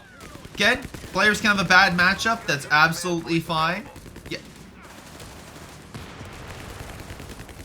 But also, it just could be the fact that, again, Kaiser has been so dominant, even that you throw any player against Kaiser, and it's going to be a real tough fight, at least from so far. Alright. I will give Drawcab credit for trying to fight into the last man. That's a Von Ivan move. But he's going to call it GG. Canister shots being used against the infantry. And there we go. That's it. That's a GG right there. And yeah, that is a dominant win for Kaiser. Once again, clearing up his opponent with, I don't want to say relative ease, but at least this set, it seemed like he was a lot more dominant than Kashkab. Kashkab had the units, but just one clean sweep. And it went from him being okay to an absolute catastrophe. So, GG Kaiser, congratulations on your win, and we shall continue on. We have plenty of games in store for you all today with different matchups and opponents. So we will continue on and cover more games. I will take a quick break, ladies and gentlemen, so I'll be right back. Don't go anywhere as I set up the next game and enjoy some music. I return just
Hello, guys. Thank you all for your patience. Very kind of y'all. I'm now back. If you go to the bracket, Ymir and Bra just updated it, so you'll be able to see exactly how things are faring right now. So, again, Group 3 is finished up. Again, this is the event, second event. So, there are 2 more events for the rest of the year. So, kind of going on, for example, we look at Group 3. I'm just pulling this up real quick. I'm so sorry. Kaiser currently has 6 points. Player 2, aka Stana, has 3 points. And Drawcab currently has 0 points. So, again, for example, we had Group 1, match Group 1 and match Group 2 were yesterday. And that was Ray, Tony Montana, and Ymir and Bra in that set. With Ray 6 points, Tony Montana 3. Meanwhile, in Group 2, we had Reekley with 5 points. Theodosius with 4, and both between match 1 and match 2, Ymir and Bra and Alex Stan have 0, but they can always come back and try another time. But here, right now, we got ourselves another game for you all, so let's cover that right now. By the way, if you want to go into the bracket, currently there's a bot that's posting the link consistently, so you will be able to check out that information. Also, if you want to subscribe, help out the channel, you could do that as well. It's greatly appreciated, and every little bit helps with the competitors and just helps you, Ymir and Bra, and everyone else who works tirelessly behind the scenes do what they do best. So thank you guys for your support. Now, you're tired of waiting, and I understand that, so let's get right into the next game. All right, looks like we have a new map, and that is Road to Tunis. Oh, but new? I mean, yes, the same one, but it's a classic for a reason in COH3. We do have new players, though. That is a fact. That is not me trying to mess with y'all. We have Aussie versing Insurmountable Odds, an American player versing a Wehrmacht player. Terror is in store versing Special Operations, already bringing out something a bit different. Okay, and I already see a Kettenkrad. All right, the most fearsome unit in COH3. I mean, it doesn't have a gun, but it can hurt you indirectly via mines, capturing territory, etc. It seems like Insurmountable may have gotten a memo about the Kettenkrad and has deployed a 4v4, a very early, very mobile light vehicle that can help counteract the Kettenkrad's speed and its ability to just capture territory. Now, it looks like the 4x4 will pounce on Aussie. Aussie, now really regretting the fact that, or not Aussie, but the German command being like, maybe we should have added a gun to this thing. Nah. Anyway, 4x4 puts down the Kettenkrad, and our first kill of the game. It's actually funny, we actually have our first vehicle kill before infantry. That almost never happens, but that's fun. So, 2 scout units in a 4x4 engaging grenadiers are now locked behind this cover as the scout units will take the muni that the Kettenkrad was grabbing. And remember, because the Kettenkrad essentially was the second pioneer, right? Because we've seen usually 2 lighter units or cheaper units and then a bunch of frontline units.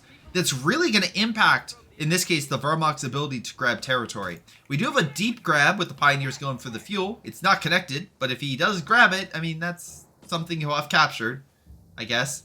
Anyway, right now we have the scout units in a 4x4 in mid. Grenadiers are trying to push on it against the other scout unit going for the fuel.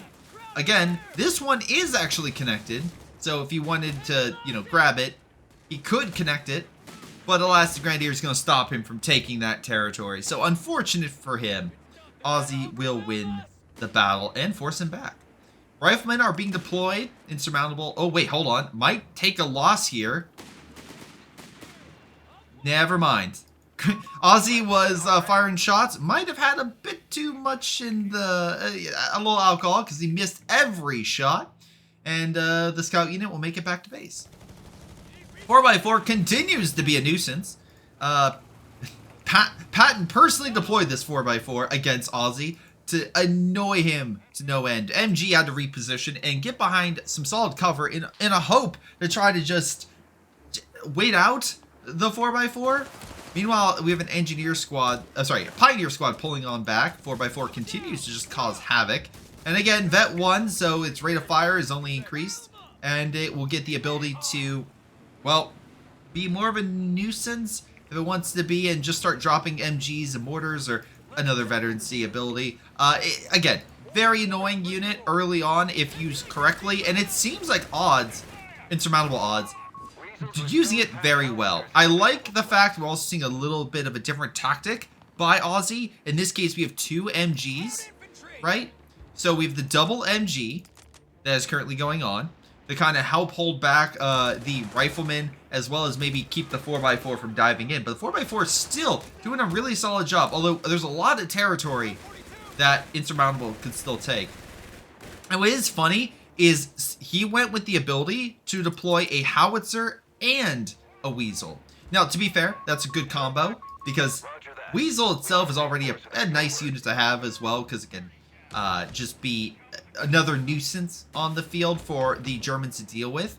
But the howitzer is the real king. Howitzer is a very solid light artillery unit that can consistently dish out a considerable amount of damage against Aussie. And Insurmountable going air support! Oh my god, everything I wanted I'm getting in this game, ladies and gentlemen.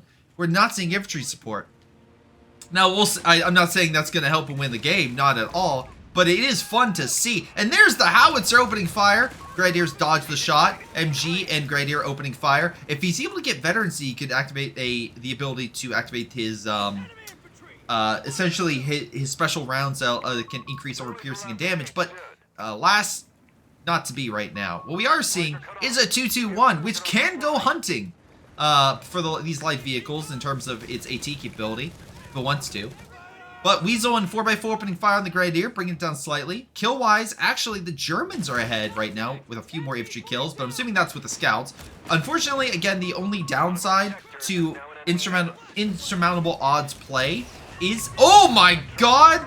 I hope anyone saw that. That man went, like, careening to the sky. Like, he rocketed up.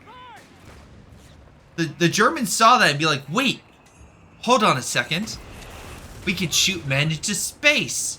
Wait, we could shoot rockets into space. Wait, we could shoot rockets at our enemies. Perfect. And that's how the V1 was created. But anyway, good Faust knocks out the 4x4 and leaves the Weasel by itself. Rifleman as well being hit by the 2-2-1, but a solid AT grenade will knock it out of action for a little bit of time. So right now the Riflemen probably need more... Nope, instead we're getting motor pool. We're not getting more Riflemen. Right now, I would say the Germans might be in a slight disadvantage. And I just say that just because the howitzer is just so good. So, we'll have to see how it fares. Because again, any MG that sets up, just gonna have a worse time, I would say. But we'll have to see. Insurmountable, by the way, has 2 victory points, putting pressure on Aussie. Aussie is down by about 85 points. 2-2-1 is going to be back up and operational in just a minute. Or... not even a minute, like 30 seconds. So we'll be back up to the front. And MG and Grenadier are guarding the victory point. Meanwhile, we have Allied forces moving in. Another Rifleman moving on up. It's going to chuck a grenade on the 2-2-1 again. Nope, Pioneer forces him back. And even that Pioneer has sweepers. So Aussie's not going to fall for some cheap mines. Nice. 2-2-1 trying to engage Rifleman, going for a potential wipe, or at least trying to do something like that. More Riflemen and Scout Unit on the retreat. Howitzer is now unprotected. Jaeger Squad will be on the field here shortly. That'll be more front line. Weasel got Fausted! Insurmountable Odds was not watching his units, and if he loses the Weasel, that's another big loss, I would say. We have a free airstrike called in. I believe that's the first strafe of the game, which is a free call-in, but it's not enough to save Insurmountable Odds' Weasel. The Weasel is put down. The 4x4 is put down. The age of the American light vehicles has come to an end. I guess not. It's more like just like trucks. But anyway, 4x4. Scout unit as well dies. So that's 2 units the Allies have lost. Well, okay, there's more than 2. But anyway, looks like the MGs are now doing what they do best without a... Well, okay, never mind. MG is going to be forced back by the howitzer, but essentially forcing the Rifleman to be pinned right outside the base is going to allow Aussie to grab as much territory as he possibly can. Recon's flying overhead. Ken Crad is being deployed to hopefully grab territory and just, again, plant mines, do what it can.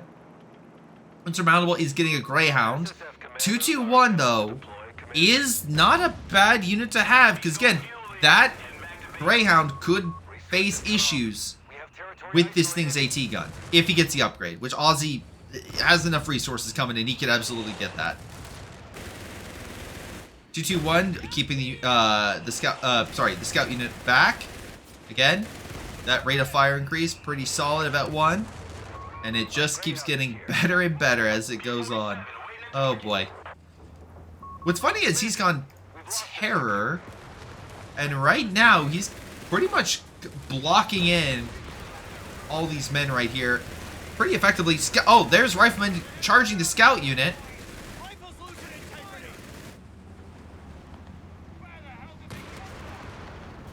Alright, Greyhound forced the MG back. 221 does not have an upgrade as of yet. MG is repositioning. Grenadier could Faust the Greyhound. Alright. We have another strafe coming in. That's going to require some resources. Hurts the MG and a little bit of the Grenadier. Again, that's great that you're taking the territory, but the cutoff's still there. So, and you do not have a lot of men. Insurmountable really focused on the light vehicles. And alas, that did not necessarily pay off for him. As we saw. While I did get the Kettenkrad, Weasel, and the 4x4 did not last very long. I do like that he's trying to maneuver, but one counterpoint is Aussie is getting a ton of resources. And now, with that upgrade, isn't he going to be able to get himself... Oh, never mind. Well, there's the 221 with the AT upgrade. Greyhound gets a nice first shot. Nice second shot. Engineer is deployed to help heal the Greyhound. Okay, okay. Not bad. We're getting more territory. But right now, I would see the biggest issue is lack of front line for Insurmountable. Although, if he wants to go SF Commandos, that's fine. But again, what we've seen in previous Allied games is the Rifleman being upgraded with bars and grenades and just being an overall, like, a shock force to kind of move in and dish out that damage. Breaching buildings, pouring on the enemy with their bars to just do sorry, not a lot of damage. Sorry, let me rephrase. Sorry. But just, sorry, it would do a lot of damage. But anyway, back in train of thought. Bars are just not, they're not getting bars, so oh no. I just don't see how well they're going to do against Jäger squads with their additional rifles and Grenadiers that continue to get more veterancy. And that's not even talking about the Wirbelwind that just showed up and the real lack of AT that Insurmountable has. So, this build order may not have been the best, especially with the losses that Insurmountable has taken. Now, Aussie can still throw this, but it's looking a little grim for Insurmountable. Some might say it's insurmountable odds he's facing. And I will hang up my caster card and move on. MG moving on to the victory point here. Again, nice sweepers to make sure there's no American mines anywhere, just in case. Howitzer gets a solid hit against the Grenadier. But Grenadiers are pushing on in. They can always heal if he, well, has it available. Wirbelwind pushing into the base. Greyhound now counterattacking. Gets an okay shot, but here comes 221 to return fire. Is he just going to heal through it? Wirbelwind takes another shot. Howitzer opens fire on the MG. But again, the problem is he's just going to keep firing on the base and might be able to knock out that building, which would prevent him from getting additional riflemen.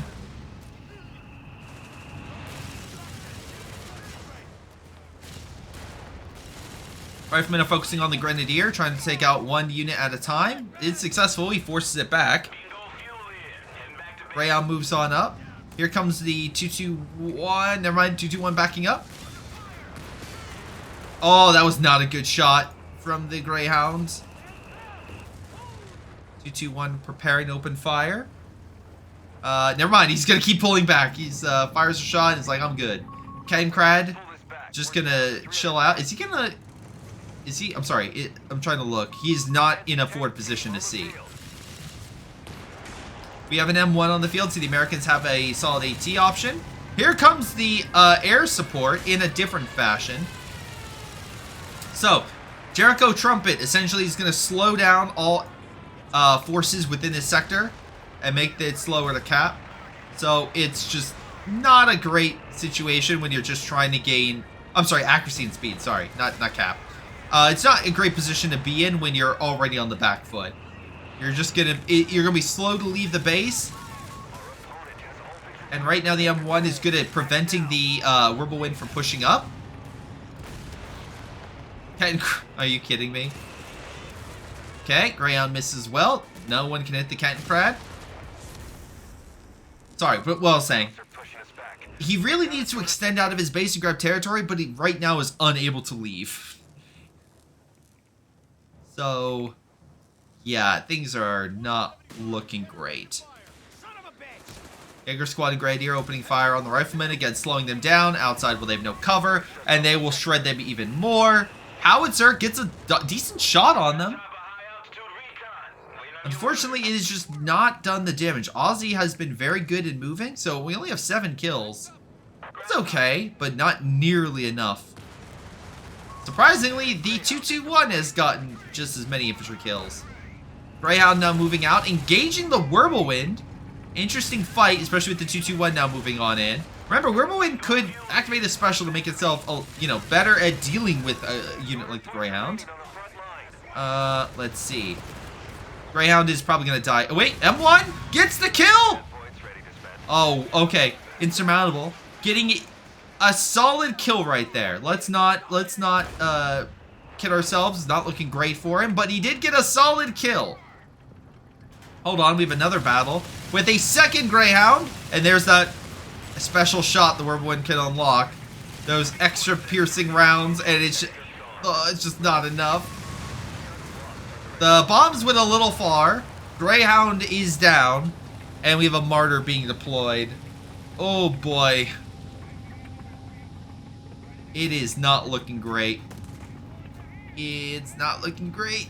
Though insurmountable, while the odds are high against you right now, like 90 to 10 at best, he still fights. And I give players full, how do I say this? I just want to say, I am always astounded by players that want to, go to the last moment. And I always have full respect for them. That's what I want to say. Because, yes, it looks bad. And very likely, a player will have a real tough time fighting. But, Aussie can always make a mistake. And it shows that doesn't matter if you're going to lose, you're still going to try your best. And I always respect players for trying to be like, hey, I'm not done yet. I can still give it... I can still fight. I can still try. I'm going to give my best foot forward. Even if that foot currently has, multiple nails in it or was blown off by a mine. I'm still going to do my best. And alas, the Greyhound just got blown up by the Martyr. Whirlwind is pushing into the base. And with, very little points comparatively to the Aussie, Insurmountable is like, you know what? That's it. That's all I can really do. And throws in the towel. But he still gave it a good shot, I would say, toward the end. He still tried. All right. Kill-wise, not great. He did not upgrade his rifleman or anything, and that really showed, unfortunately. The light armor advance did not get the kills he probably wanted. Meanwhile, for Aussie, a handful of kills, but they did the job, and Grenadiers and the AMG were able to contain. So overall, not a bad game. Just... unfortunately, Aussie was able to counter the light vehicle thrust that Insurmountable tried, but I will give Insurmountable this. He did do something different, and I do appreciate players that don't want to try to do a different type of strategy. So let's see how he does in game 2, and that'll be in just a minute. All right, while I get the next game up, ladies and gentlemen, and hopefully you've been enjoying, we are, 5 matches in? Wow, okay, 5 matches, okay.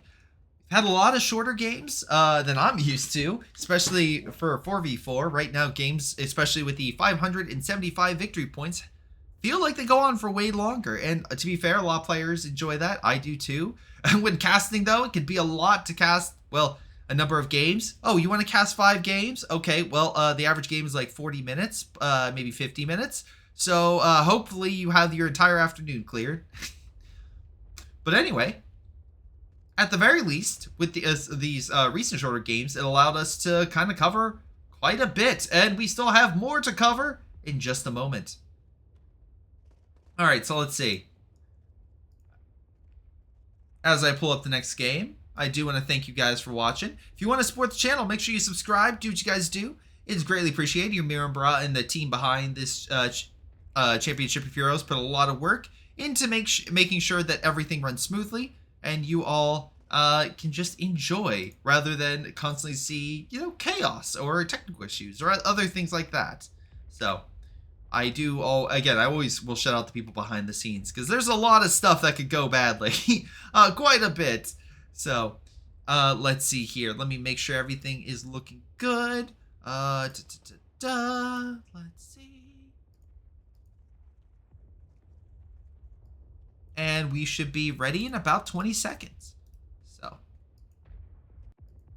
yeah, I think we're about to be good.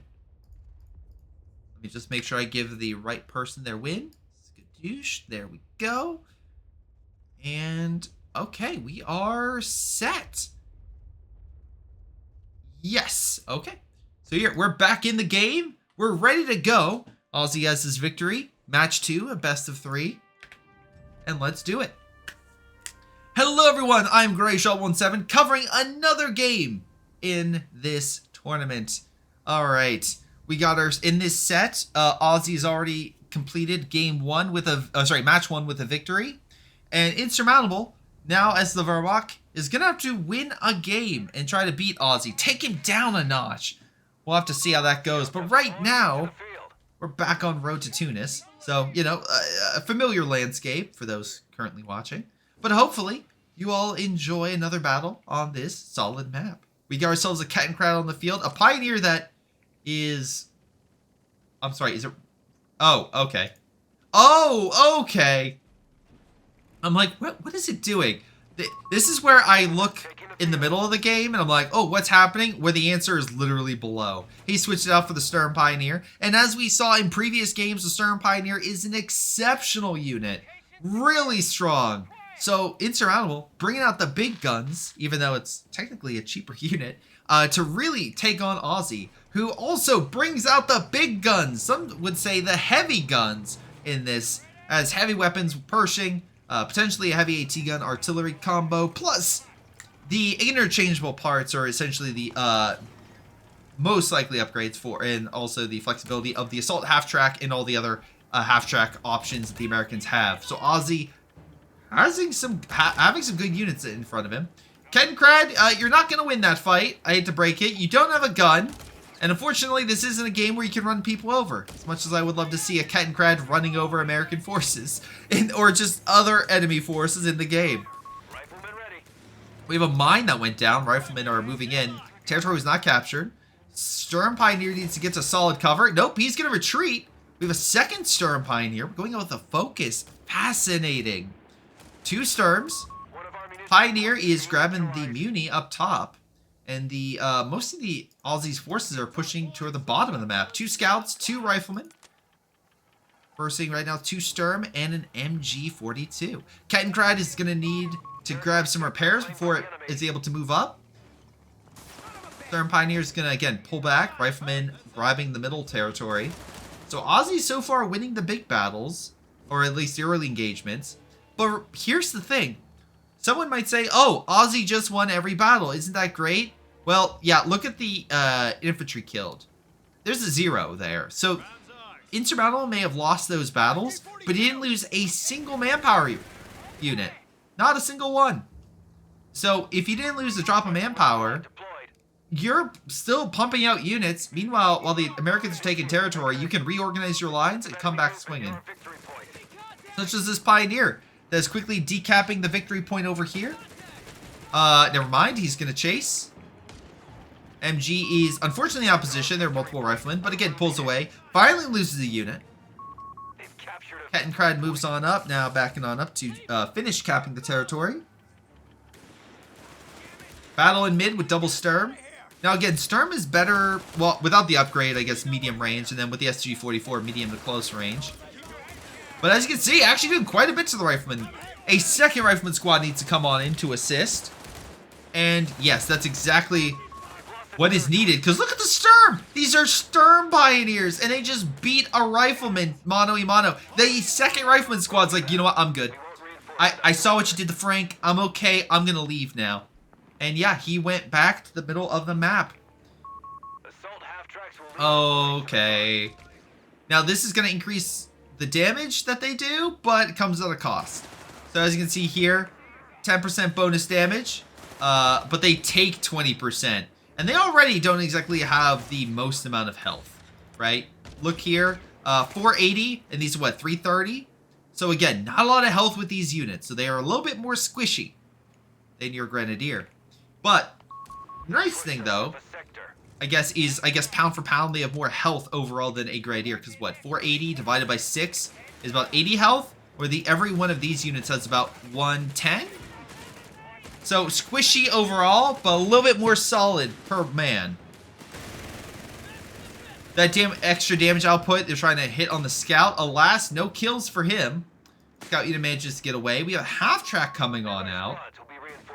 Alright, not bad. Half-track could definitely do quite a bit. Also, maybe a heal.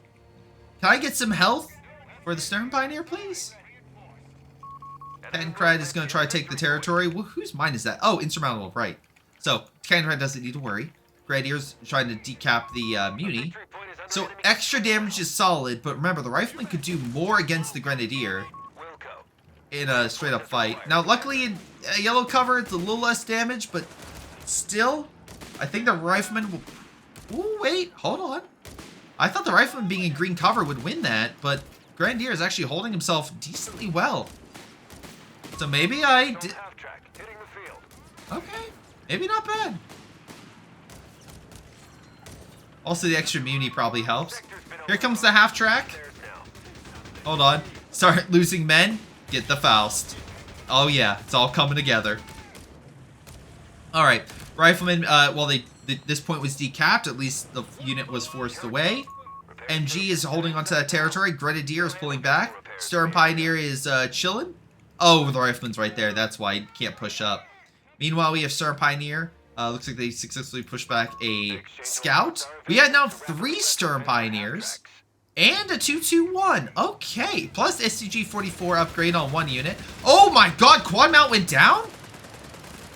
Oh my god. Oh, the mine! He hit the mine. 221. If you have the damage output... I don't think he does. Wait, hold on, let's see. Maybe I'm wrong.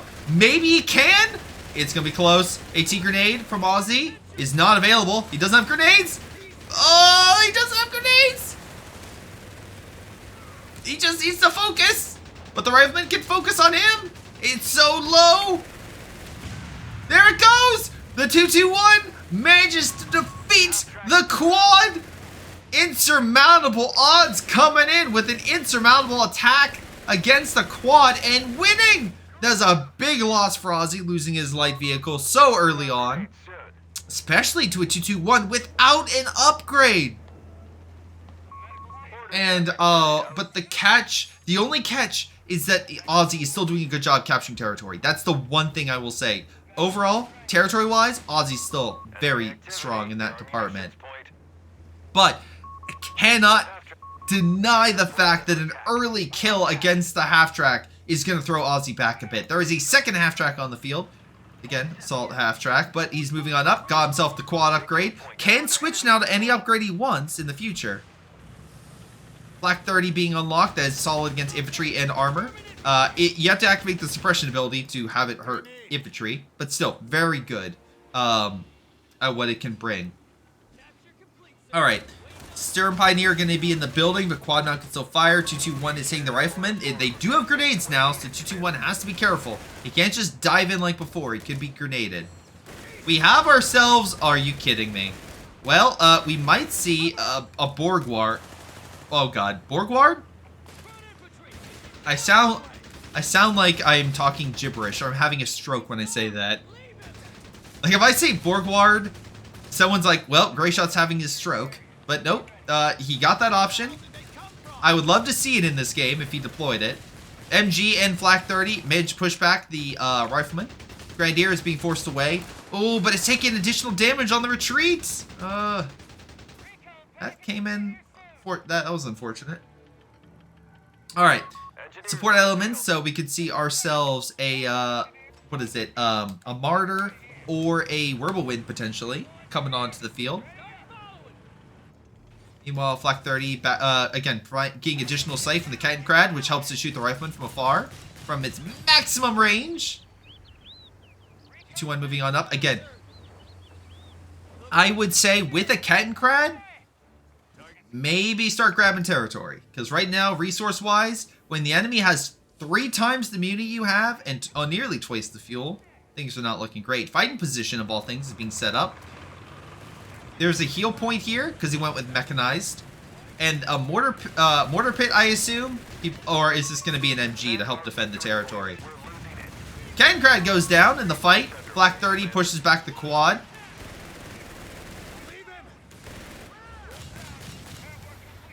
A lot of men are focused on the south. Insurmountable, just going with everything he has to push back the enemy, and that seems to be doing the trick. Insurmountable has the south pretty much locked down. He's going in once again against the quad, hurting the engineer, it looks like, more so than anything else. And yep, he will fire, but quad mount's still looking pretty good. Mortar pit has been set up, so it'll just start hurting the infantry. Scout unit, oh boy. Jaeger squad has to pull back. Storm Pioneer taking damage. Again, the 20% bonus against them with the mortar hitting them is going to really start playing a factor. Hold on, grenade! On the 2-2-1, knocks, well, okay, damages the 2-2-1. Quad mount set, not quad, Flak 30 set up. Grenadist on the MG42. Nice job by the rifleman. That extra immunity is really coming in clutch. Quad mount is severely hit by the Flak 30, down under 50%. Okay, not severely, but definitely hit. Mortar is opening fire. This is a recipe for disaster with the extra. Oh, he still doesn't have his main gun. Oh, not main gun, main engine yield. Grenade is thrown. Black 30 pulling back. 2-2-1 hitting the rifleman. We need something. MG is not set up yet, though. We have no veterancy. The quad mount is hit by the Flak 30. Rifleman pushing up on the flak. 2-2-1 trying to hold. He is healed. Pulled away, doing damage. We have an MG being brought in by Aussie. Territory is going against Insurmountable. He is not able to keep up with territory fighting. Aussie is doing a really good job of containing Insurmountable while also not letting Insurmountable take anything. Oh boy, this is not looking great. Jaeger squad opening fire on the rifleman. Order hits in the background. 2-2-1 moving on over against the rifleman. So he's still trying to be aggressive. Again, he could flip the script and get himself the AT gun upgrade for this if he wanted to. But Insurmountable has not done that yet. Now the 70, this could upgrade to have a 75 gun. Wait, quad mount opening fire. Chases the 2-2-1, 2-2-1 pulling away. Down to about quarter health. Definitely needs heals. Black 30 repositioning, but again, not a lot of health in it. Things are not looking great. Okay, Storm Pioneer pulling away. Again, kill-wise, actually been pretty on point. But unfortunately, it's not kills that matter, it's territory. And Aussie is absolutely the champ of this map game. Because, yeah, you can see here, 72 muni, 33 fuel. It's just a complete mess for Insurmountable odds in that way. He is getting a Martyr, right? He's getting an AT. But we also have 250s on the field now. So the MG support is definitely on Aussie's favor. Scout unit being shredded by the 2-2-1. There we go. Oh, we got a pick. We got a nice pick right there. Insurmountable. Finally, picked an American force. Put that in the propaganda. We have successfully defeated the Americans. Yeah, but, well, one scout is dead. That doesn't exactly even the playing field. Wow, are we really getting heavy barrel? Okay, he's that confident that he's getting heavy barrel before anything else. Okay. Again, without... I mean, I assume the Sherman would be next, right? That has to be what's going to be coming onto the field. Because he has his tank depot, right? Wait, no, Ozzy doesn't have it. Am I crazy? Oh. Okay. I thought he got that. He does not. So, he has a lot of fuel, but he hasn't gotten the building yet. MG is... Oh, another pick! Hold on a moment. Hold on a minute. A lot of damage. The Flak 30 shredding another... Well, okay, not... Well, it will be a pick if they can take that. Rifleman charging on in. 2-2-1 and Stern Pioneers opening fire. Rifleman losing quite a bit of health. If he leaves that cover, nice grenade. Stops the pick of the 50. Flak 30, though, shredding Rifleman. There we go. It has been picked. Oh my god. Ozzy has now been placed on the back foot. What is happening? Oh my god. The counterattack starts now? I'm in shock. The only thing I will say is victory points. Insurmountable needs to take a whole lot of territory real fast. What a successful counterattack by Insurmountable Odds. Another kill? Nope. Smoke drop. Riflemen are pushing on in. They need this point. Oh, it's a decap, but you need to grab territory now. There's still 50 down here. And he's moving on to the point. He knows. He knows he needs to hold on. Oh, Insurmountable. Insurmountable is, again, having bad odds against him. But things are looking better than they were, like, a minute ago in terms of, like, what's on the map. Man, Oz, nice shot. Pushes it back. Martyr successfully driving the half-track away. Rifleman, though, take the territory. No! Insurmountable, you need territory. Nice. Martyr takes the AT grenade like a champ. MG42, though, goes down. Flak 30 being hit. There comes the 2-2-1. He's going in for blood. Where's the Martyr? The Martyr is still coming on up. MG's now been taken. Flak 30 has been taken. Victory points are... Man, if only went on the top of the map. Wow. He could have stopped that bleed. He really could have stopped it. I think the half track died at like the last second. Maybe? Maybe not. Oh, yeah, it did. It did die. Okay. Wow. Insurmountable Odds. I will say, you were definitely on the back foot a lot of that time. Your biggest issue was grabbing territory, but you did such a good counterattack. That was such a good, like, last minute, like, against the odds sort of turning the tide. Again, Stern Pioneer didn't get the kills we've seen before. Rifleman did pretty solid. But yeah, I can't complain. 2-2-1, 28 kills. It was doing so much work. But yeah, that was a Vet 3 2-2-1 without even getting the AT upgrade. Really solid job there. But hey, look, Ozzy won this, yes, but Insurmountable, man, you face Insurmountable Odds, and you actually almost came back. You were getting close to coming back. All right? It was more going for you than against you. The only thing going against you was the victory points, and that, like, unfortunately was a thing you couldn't control. Maybe the Kettencrad just trying to, like, yeah, I would say a Kettencrad just grabbing territory, maybe. But yeah, solid effort, Insurmountable. Solid effort. All right, that's another game.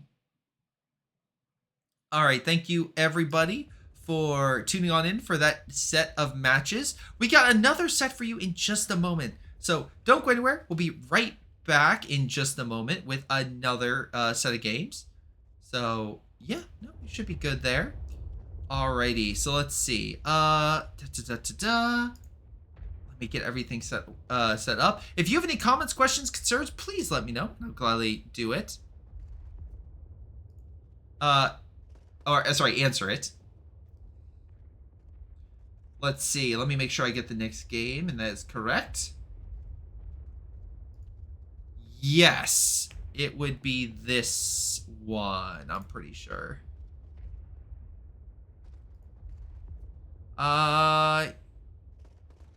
Let's see. Yeah, this is it. Okay, cool. All right, well, I set up the next game. If you want to support the channel, make sure to follow, subscribe, do what you guys do. Again, there's more games in this tournament, so stay up to date with announcements and join the Discord. Discord is down below. So staying up to date with that sort of stuff is very important. So that way you can make sure you don't miss out on some more awesome games. All right. So let's see. Ooh. All right. So let's pull up this one.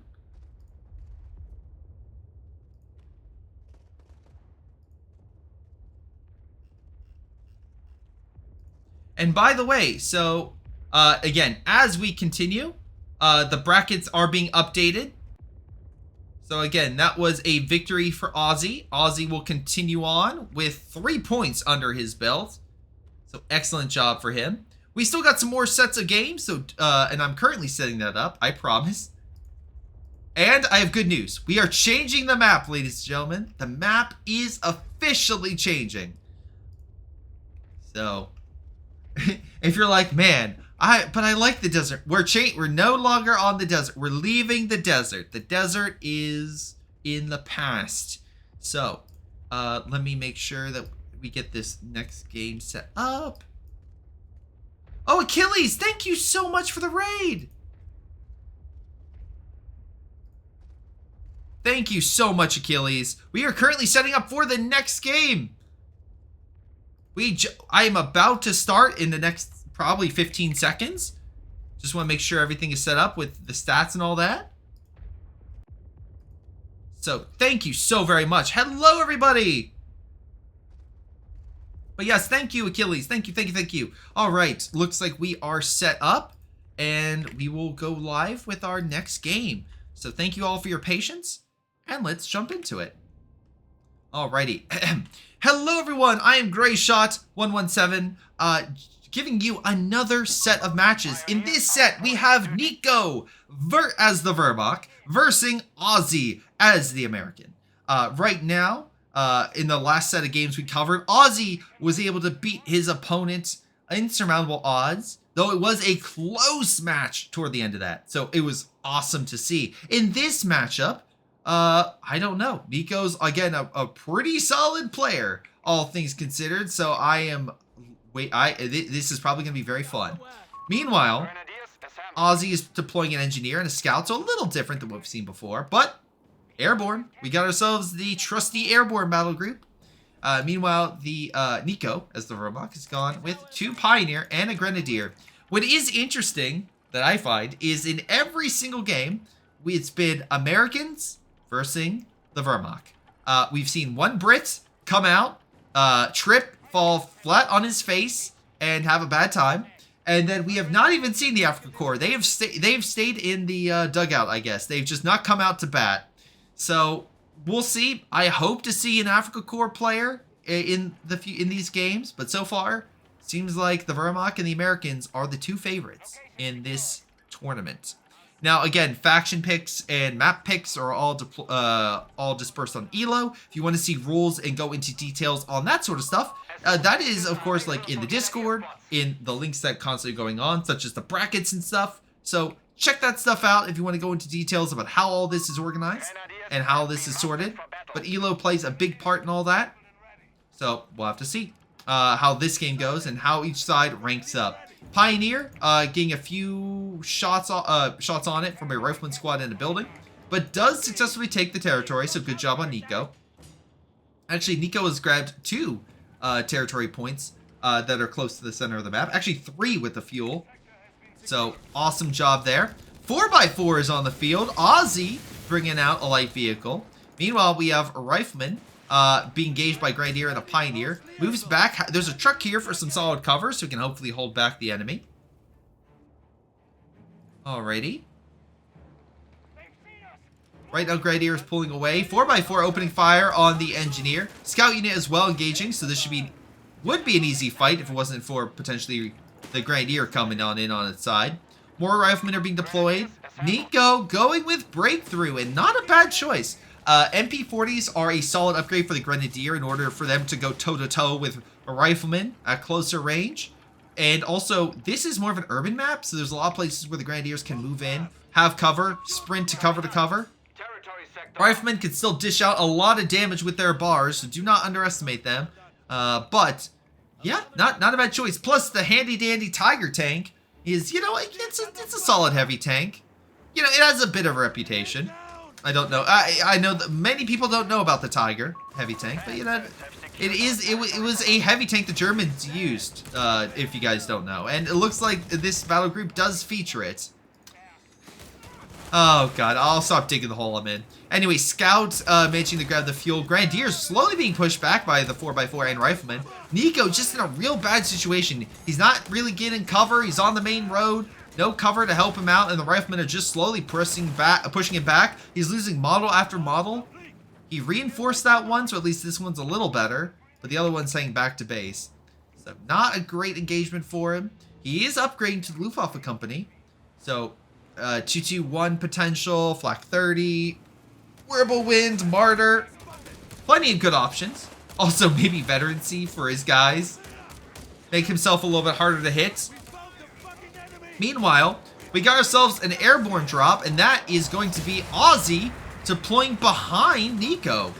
Nice Panzerfaust on the 4x4, but with the Riflemen opening fire, the Grenadiers are just not able to dish out the damage. Oh, I'm so sorry. He got Pathfinders. Duh. So it's not an MG. It's a paratrooper squad. Aha, I fooled you. I knew it was a paratrooper the whole time. No. So Pathfinders upgrade to the scout unit. So that, again, it's a nice little bonus to make it a little bit stronger. But then the paratrooper as well is a solid unit, especially with bazookas, because he has 3 bazookas. And it can be a nuisance for Axis armor. So nice. I like this. Okay, I like his composition so far. 4x4 has got himself a Vet 1 unlock, and as you can see, he's grabbing territory with it. So nice. 221 is going to come onto the field, but right now Nico is absolutely, I would say, on the back foot in terms of what he's been able to do so far. Pathfinder's just going to continue to grab territory along the far right side. Meanwhile, the 4x4 is opening fire on the Grenadiers. Does decap the territory, does not cap. Engineer going to grab the Muni. One positive is Nico's resources. He got a lot of Muni early on. I don't know if he's going to upgrade to the MP40. It doesn't appear like he got that upgrade. Meanwhile, Infantry Support Center is being unlocked. No air support. Unfortunate. Okay, to be fair, this has proved to be way more effective. 221 successfully pushed back the Pathfinder unit. Again, there's no AT grenades with these units, so the 221 can literally be right on top of the units and not have to worry. Rifleman, different story. These guys have grenades. And if Aussie is able to get that upgrade, he's going to be able to sprint, get close, and make that 221 regret fighting American forces. 221 continues to focus on the Riflemen, slowly weakening them. Paratrooper, though, not with the bazooka, but LMGs. Again, not a bad upgrade. I think the bazooka has a little bit more versatility, such as imagine if that thing backed up into the paratrooper squad with bazookas, but it's still a considerable damage dealer. That being said, without a way to counter the 221, paratroopers pull back so they don't lose health. Aussie does have a... Oh, he doesn't have a 4x4 anymore. Nice Faust with that Grenadier. A sprint action is initiated by the Rifleman? No, wait, I think, yeah. Sorry, it's covering the vet. Oh, wait, no. Okay, I'm sorry. Oh, the captain. The captain made him go fast. Okay, that's what it was. I was like, wait, how's he sprinting? But it was the captain. All right, Pathfinder opening fire on the Grenadier. Engineer squad as well. Trying to close in the gap to stop the capture. He does stop it, but 221 continues to be a nuisance. Already with 6 kills. Kill-wise is pretty close, but 4x4 tips the scale for the Germans. A small lead. Jaeger squad is being deployed. So we'll have to see how it does. But right now, DPS-wise, small edge to Nico. All right, already going with the support elements. I would guess Wirbelwind, but the thing is, Aussie, look, at this point, he has to know he went airborne, and he has to know that the airborne can deploy that handy-dandy AT gun from the sky. As if God wanted to stop the Germans from keeping their armor on the field. The AT gun floats down to bless the Riflemen and other frontline forces with some good AT coverage. So, and there it goes. We have ourselves that AT gun being dropped in to hopefully push this 221 away. So, Nico has to know that. So, Wirbelwind has to be careful. because that M1 is no joke, especially when you have riflemen that could chuck AT grenades. So, Pathfinders and Paratroopers focusing on the Pioneer, forcing it away. Paratrooper trying to go for the retreat path. I don't think he'll be able to kill it. Nice mine, by the way, by Nico. Delays the Rifleman and forces him back to base. Nico doing a solid job at grabbing territory. Again, resource-wise, a bit higher than Aussie. Just a bit, 15 to 41. I'm not an accountant, but that seems like it's a lot higher for Nico. Nico, though, should, well, okay, Aussie should have a little bit better as he grabs that Muni. Paratrooper squad not able to grab the fuel. That 221 has been very successful at driving infantry off points. So, unfortunate position there. Nico actually going a little deeper, grabbing the Muni point in the back with his Jaeger squad. Jaegers have been upgraded with G43s, so no Shreks for them. But, I mean, to be fair, they're basically fighting infantry. So, that will provide them with that flare and some solid rifles that can hold back American force, especially Americans without any upgrades. Motor pool is being unlocked, or sorry, not unlocked, I guess built, and that should unlock a couple different vehicles. Of course, we're not going to get an M1 because he already dropped in an M1, so it's really between a Greyhound and a Chaffee. Nico could deploy a Whirlwind here sooner. No reason to play a Martyr at the moment if there's no armor, so yeah, Whirlwind seems a lot more likely. Meanwhile, on the flip side, we got ourselves the Americans who, between a Greyhound and a Chaffee, Chaffee would be good against the Whirlwind and okay against infantry. Greyhound would be great against infantry, but not so much against the Whirlwind. But when you have something like an AT gun, maybe you just need an infantry killer, and Greyhound would fit that bill. Grenadiers, solid cover behind with the 221 there. AT gun is following suit with the Paratrooper squad. Pioneers are grabbing the victory point. Again, right now it's about a 200-point difference for Nico between him and Aussie. So Nico has the lead, and right now putting additional pressure to keep that lead firmly cemented in his favor. So here's hoping that Aussie's able to turn things around. Paratrooper squad slowly racking up some more kills against the Pioneer. Not enough for a wipe, but at least drives them away. AT gun is unfortunately repositioning as the 221 got into sight. And there he drives off again. Damn. Territory is still being taken by Nico with his Jaeger squad on the far side. Whirlwind going deep into the lines. Is he going deep in? Oh, Greyhound being unlocked. Again, it'll be a little bit harder to hunt down this Whirlwind with a Greyhound. He'll need some solid anti-armor support with AT grenades or the M1. But I understand he wants to deal with the infantry. And right now, he needs to win and have something highly mobile to deal with the infantry and take territory. Because as we see, resource-wise, Nico is slowly gaining. And once a German player has a lot of fuel and manpower stored up, that's when the Panzers start rolling out. Or in this case, potentially Tiger. But Nico is nowhere close to getting that many victory points. Well, okay, if he gets the building, he'll get 3 more. So he'll be, actually, I take that back. He'll be pretty good.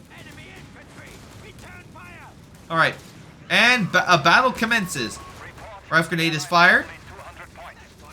Jaeger squad, unfortunately, while a little bit slower, is able to dodge. Greyhound opening fire though. M1 hits the Whirlwind. Paratroopers rushing on in thanks to the captain. And there we go. It looks like Americans win. And they're slowly pushing on up. Paratroopers trying to go for the victory point. They are decapping it at the very least. Alright, paratroopers are at least grabbing the fuel. Grenadier's still hanging out. I guess he doesn't mind taking that. Let's see. I guess he doesn't need that Grenadier. It's just better to keep the victory points in favor of Nico. Hold on, though. Whirlwind trying to use its special rounds to delay the infantry and hold back the Greyhound. Though nice shots with the M1. 221 does push on in. He does have the AT variant. Greyhound is weaker, but it's put down by the M1. Wonderful shot by the AT gun on the 221. Trying to go for the kill of the Greyhound. That is what Aussie needed. He needed a successful kill on something valuable of Nico's. So great job. So paratroopers are grabbing the fuel. Territory-wise, Aussie slowly gaining back the initiative. He just needs a victory points, and right now the paratrooper squad will take it. Okay, and I think the Greyhound is not grabbing it. So, I'm assuming he... What? Oh god, doesn't the Greyhound get a capture and then it's like a radio or chase? Shoot. This is where I forget offhand. But at least the engineer's grabbing it. Greyhound is pulling on back. I guess repositioning. Let's see here. Whirlwind is moving to the side. We got Martyr, so a solid 8 anti-tank weapon. So that TD is moving on in. Doesn't have a ton of armor, but definitely more than a 221. So it can take more hits, and as you can see here, we know that Nico got the veterancy upgrade.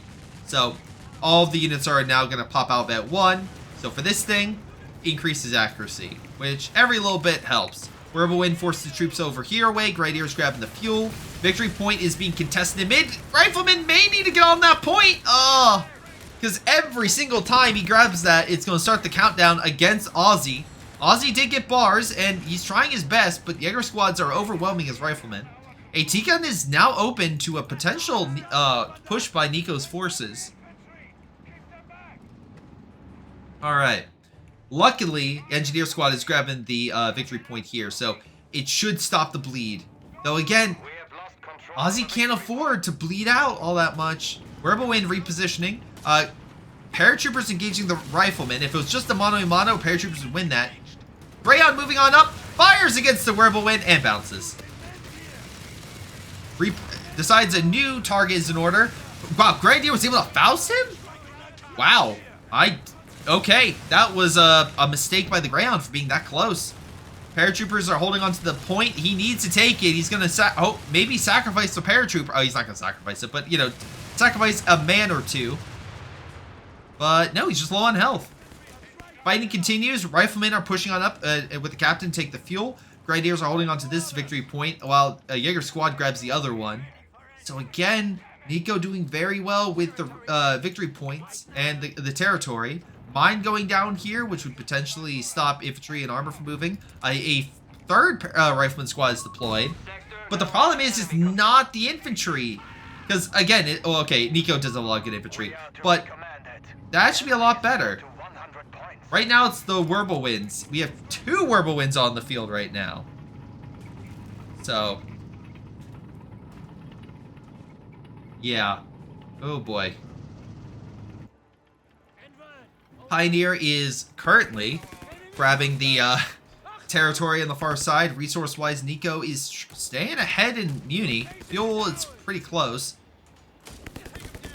But with 2 Whirlwinds, it's going to be a lot for Aussie to handle. He may need to deploy a Chaffee in order to have a TD to hunt down some Whirlwinds. Let's see if he's able to do exactly that, or if he will continue to go. Nope, he is dropping in an AT gun. That might be, unfortunately, not the play.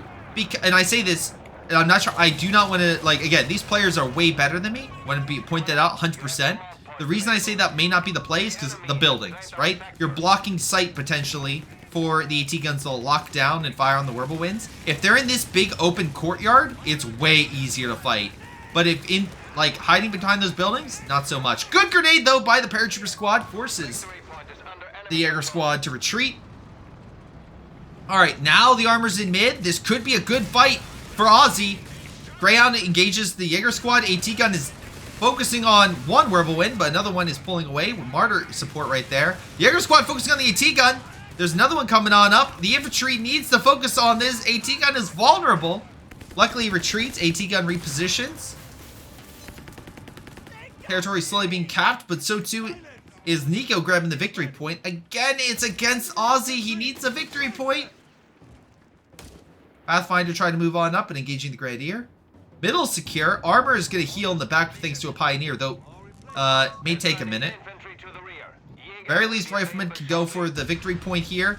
They take a model loss, but at least... Oh, it's going to delay them. Oh, and every second matters. Oh, boy. Alright, Pathfinder is getting some heals. He's going to wait for the Greyhound, pop a flare. Now the Greyhound will attack. Advanced logistics. Okay, I mean, that's fine. It'll make it cheaper for his men to reinforce, and to be fair, that'll make sure his manpower reserves stay above. It doesn't go into like a not deficit, but it slows his infantry army down. I just worry about those whirlwinds. I worry about what if the whirlwinds start just locking down separately a bunch of victory points. Wait, I hear a trumpet. Hugo-TV, thank you for the follow.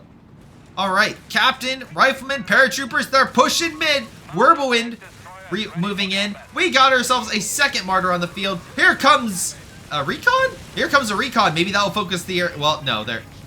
Hold on. Whirlwind backing on up. Greyhound could chase. AT guns at least were able to do something. Rifleman really having a tough time with those Jaeger squads. AT gun needs to pull away. He doesn't chase. Martyr is moving on in, and the Whirlwind's getting healed. Grenade is thrown, does a little damage. Martyr gets a successful hit on the Greyhound. Victory point on the right side's taken. Ozzy needs another one. Victory point over here is being guarded by the Jaeger squad. Rifleman is pushing on in, but the two Jaeger squads are shredding the Rifleman and slowing them down.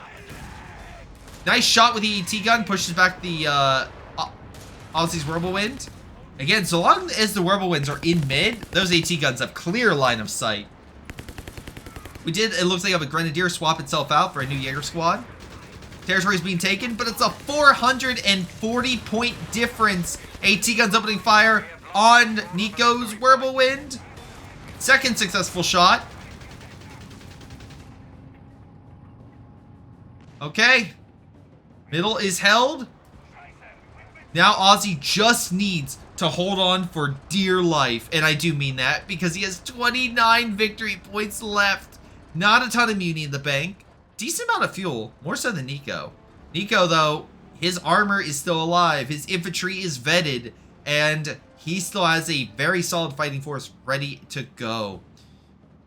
Again, Riflemen are just at a single bar. There is a lot of infantry. But Ozzy will need to use this to the best of his ability. Munitions. Oh, okay. Makes things cheaper. Okay. I guess that makes sense if you're not getting a ton of resources. Here's the counterattack, and middle's already being taken! There's not enough men here! Paratrooper and Captain repositioning. The Jaeger squad's gonna decap the point. He needs to stop it from capping. Whirlwind's about to get more health. About 80 health, and yeah, more side armor. Here comes the AT guns. They are lined up against the Whirlwind. They fire. Whirlwind takes 2 successful hits. Captain opening fire on the Jaeger squad. Another Jaeger squad comes on in. Artillery trying to help. One Jaeger squad's pulled back. AT guns moving on in. Rifleman as well. There's a fight going on over here. It's decapped. So still, Nico's losing victory points. The battle for mid, it seems to be going in Ozzy's favor.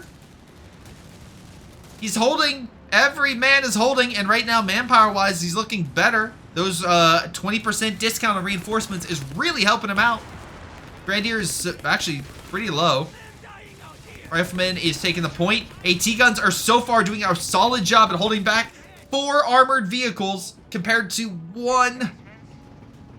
Greyhound is helping to guard this position. Now Vet 2. Nico is, oh boy. Actually not doing great on manpower.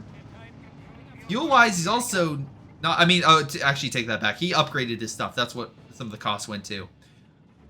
Ozzy looking better. Ozzy looking a lot better. He's getting another Rifleman squad. He believes that if he just pumps out men, that they can plug the lines and hold back the Axis armor. All right, but here's the issue. Whirlwinds are now moving away from, Whirlwind and Martyr moving away from mid. AT gun and Greyhound moving into intercept. Pathfinders will delay. Oh, nice idea. Hide in the smoke. Well, Whirlwind can fire through the smoke. But Greyhound will engage, and the first shot's a bounce. AT gun is far behind. We are dividing forces between 2 fronts, and there's not a lot of infantry along that front. Riflemen are engaging in mid against the Jaeger squad. Left-hand side, we have another Rifleman going for the victory point, but there's the Jaeger squad there, and a Whirlwind going for intercept. The bigger battle right now is along this right-hand side, and there's just not enough infantry support. Martyr is set up and ready, fires on the Greyhound, gets a successful hit. This could be a dead Greyhound, and it is with a Faust. AT gun is now without proper infantry support. It will need to pull away. Engineer is not going to cut it. Push on the left is not going well as the Whirlwind fires its white phosphorus-esque rounds against the paratrooper squad, suppressing it, and the Jäger squad is winning the battle. Vet 3 about to kill the paratrooper squad if he's not careful. And Rifleman will push on in against the Jäger squad, but paratrooper survives. But that's not the issue. The issue is victory points, and right now Air Squad slows the infantry, but it's not enough. Riflemen need a VP, and fast. He could call in paratroopers, but he needs manpower for that. He could take the territory on the left, but he needs speed for that. Whirlwind is backing on up, very smartly using its positioning to delay any infantry, and the M1 is not following. Oh, no, it's not the fact it's not following. There's a second Whirlwind. The AT gun is not moving over fast enough. They're focusing on the AT guns. AT grenades are thrown. He is retreating. That is not the right call if he wants to stay in this game. And I think, ladies and gentlemen, that will be it. The overwhelming American army was not enough to defeat the Germans. Not because of sheer numbers. No, the Germans, I mean, technically, I guess population total was higher for them, but like the armor, just the quick ease of that armor just moving from side to side just overwhelmed the AT guns. Oh, unfortunate. Rifleman did okay. Paratrooper did okay for just one squad. Greyhound did fine until he got Fausted into oblivion. Whirlwind, 22 kills. 50 for the Jäger squads. They were the MVPs this game. But yeah, that was a very solid match 1. We'll switch over to match 2. But honestly, I just think that Aussie needed something like, I know with Martyrs it would have been hard, but I think that Chaffee would have probably helped him kind of cover territory a little better. That's just my thoughts. Let me know what you guys think. But we're on the match 2. So let's stop talking about match 1 and get on to another cool fight. All right. Aries Stream TV, thank you very much for the raid. Hello, welcome, welcome, and I will say this to everyone currently in the chat. If you want to support this tournament currently going on, make sure to follow, subscribe, do what you guys do best, and it will help out.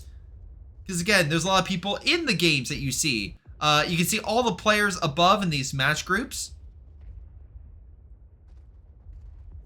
Every single one are fighting tooth and nail for these games. So again, if you want to support the players, support the people behind the scenes like you, Mirren Bra, who's kind enough to be in the chat right now. And again, he just said thanks for the raid. Awesome. Again, seriously, thank you for the raid. I can't stress enough. If help out this channel however you can to help out everyone. The far right man, I don't know what you said. I'm gonna be very honest, but hopefully positive things. I will get the next game up in just a second. All right. I don't. All right. Okay, that's funny. So, for example, the gentleman in the chat was asked if I can speak German. No. So I cannot, unfortunately. I am from the U.S. My name is GrayShot117. I'm currently in Texas. I can barely speak English, and I'm from the U.S. So no, I absolutely cannot. Sorry. It's funny because my wife, she speaks Spanish. She knows a little of Lebanese from her dad, and she also is learning Italian. So my wife technically, at least in some way, can speak 4 languages, and I can barely speak 1. So, I don't know what that says about me. But anyway, we're getting the game set up here in the next 15 seconds. It will be live, so thank you to everyone currently for your patience. And we will get ready with another exciting game. All right. Did you do? I think that's right. Yes, that should be right. Okay, we're good. Let's get to the game.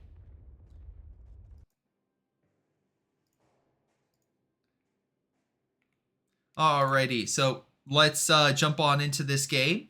Sorry about that. Anyway. Hello everyone, this is GrayShot17. We have Ozzy fighting against Nico once again. And in the last game, Nico was successful at getting that win. So a match point was given to Nico. Ozzy, though, gave it his all. So I hope for another fantastic game between the two. And some great plays, but we shall see. Alright, right now we got ourselves Ozzy with Pioneers. And a Kettenkrad moving through. Meanwhile, we got ourselves the Nico with a scout unit, an engineer, and a weasel. So special operations versing breakthrough. All right. Weasel is a nice solid light vehicle. Again, it can also help drop additional team weapons. Again, very helpful. Now, because he got this, we know he didn't get a howitzer. So again, no, slightly stronger bit of light artillery that you could call in. But it will help him with early caps. Find a light vehicle that will be a little bit of a nuisance to the Germans. But to be fair, the Kettenkrad's also can be a nuisance by capturing territory, laying down mines, and just providing sight for his team. All right, Nico, what are you bringing to the table? Rifleman. All right, so we have a rifleman squad for Nico. Meanwhile, Ozzy brought himself an MG. Interesting. Usually, the last couple games we've seen immediately come out with a Grenadier. So, in terms of double Pioneer, then go into Grenadier. But MG can help hold territory that the Allies have. The only thing I will say that might be an issue for Ozzy is the Weasel. Because the Weasel could essentially just be like, cool, I'm not going to be suppressed and just reposition. Pioneer, though, being a little bit more active to try to keep the Weasel away. And so far, no upgrade. Oh, there's the 30 cal for it. Scout units pulling away. We got ourselves the Pioneer trying to grab the victory point. Ozzy being like, I will not let the victory point debacle happen again. I can't. I refuse. But yeah, no. He pulls away. Scout units will grab that territory. Actually, Nico's going to grab the right. So I take that back. Ozzy's going to be in a victory point situation again very early on. Weasel is grabbing the fuel, with Kettenkrad grabbing this fuel, but Rifleman are going to intercept and stop him. Let's see. And now we have a Grenadier squad coming on in with a second Rifleman about to hit the map. Weasel is being hit by Grenadiers. Weasel pulls back. Grenadiers opening fire on the Weasel. And so far, let's see. Weasel is going to have to pull away. There are some mines on the field, so Ozzy has placed something in case that Weasel tries to get behind or Rifleman try to flank the MG. Not a bad idea, honestly. Pretty solid. Kettenkrad moving left, but that is where the scout unit is. He doesn't care. He's going to drive right through. And right now, scouts will grab the Muni. That'll be a lot of resources to Nico. Not a lot to Ozzy. So, luckily it's a scout, so Ozzy should easily be able to deal with this unit and throw Nico back. Alright, MG's engaging. This is where that mine can come in clutch, but the Riflemen are just going to stick behind their cover and hit the MG. Both Rifleman squads are in solid cover, making the MG a little bit harder. Oh, wait, no. There it goes. Mine detonates, killing 2 models. Awesome. MG repositions. And should, if the Riflemen advance, should be able to suppress them. Weasel lights up the Grenadier, and the Pioneer. Hold on, Pioneer gets wiped! I think that was a misplay by Ozzy. I think he wasn't paying attention. MG opens fire on the Rifleman. Grenadier's closing the gap as well to fire. Rifleman should be thrown off that point, but there's the Weasel. Without additional infantry support, Weasel can just focus on the MG. Grenadier can still fight that Rifleman, but with more Riflemen coming on in, he can't win that engagement and will be forced back. Nico getting himself a medical station. Meanwhile, we got the Luftwaffe company, so that handy-dandy 221 can be back on the field here in a minute. Let's see. 3 Riflemen are now on the field with the Weasel, grabbing the fuel. Okay. Let's see. Kettenkrad just got healed up. He could go for try to grab some territory, but right now the biggest issue is Nico grabbing this set of territory because it is going to cut off vital muni and fuel that Ozzy really wants to hold on to. Grenadier moving on in. 2 Grenadiers with the MG. 221 is in development. again, population-wise and what's on the field, Nico's going to be on top of things for a while, simply because of the fact that Nico's getting the Infantry Support Center, so that's going to be a captain. That's going to be another unit that could be very annoying for Aussie to contend with. Luckily, Grenadier is pushing up to this fuel, but victory points are still an issue, and right now, Aussie is down by about 40 some points, and that lead will probably keep escalating for him until things turn around. Grenadier gets vet once, that's additional heals he can use. Nice. MG's trying to set up to fight the 221. Fight the Weasel, but here comes the 221. That's what I was going to say. And Aussie went with rapid deployment, so that's why he's able to pop it out in no time whatsoever. Wow, Nico really just grabbed territory. This entire side's been taken. I'm assuming there's mines here. Yep, there's a mine. Nico has mines, and I think that 221's going to head straight for it. Never mind. Aussie is pulling away. Grenadier and Pioneer near mid. Engaging Rifleman. This is a bad fight for these two. Riflemen should be able to win. Jaeger squad's on the field. We saw how effective they were in the previous game.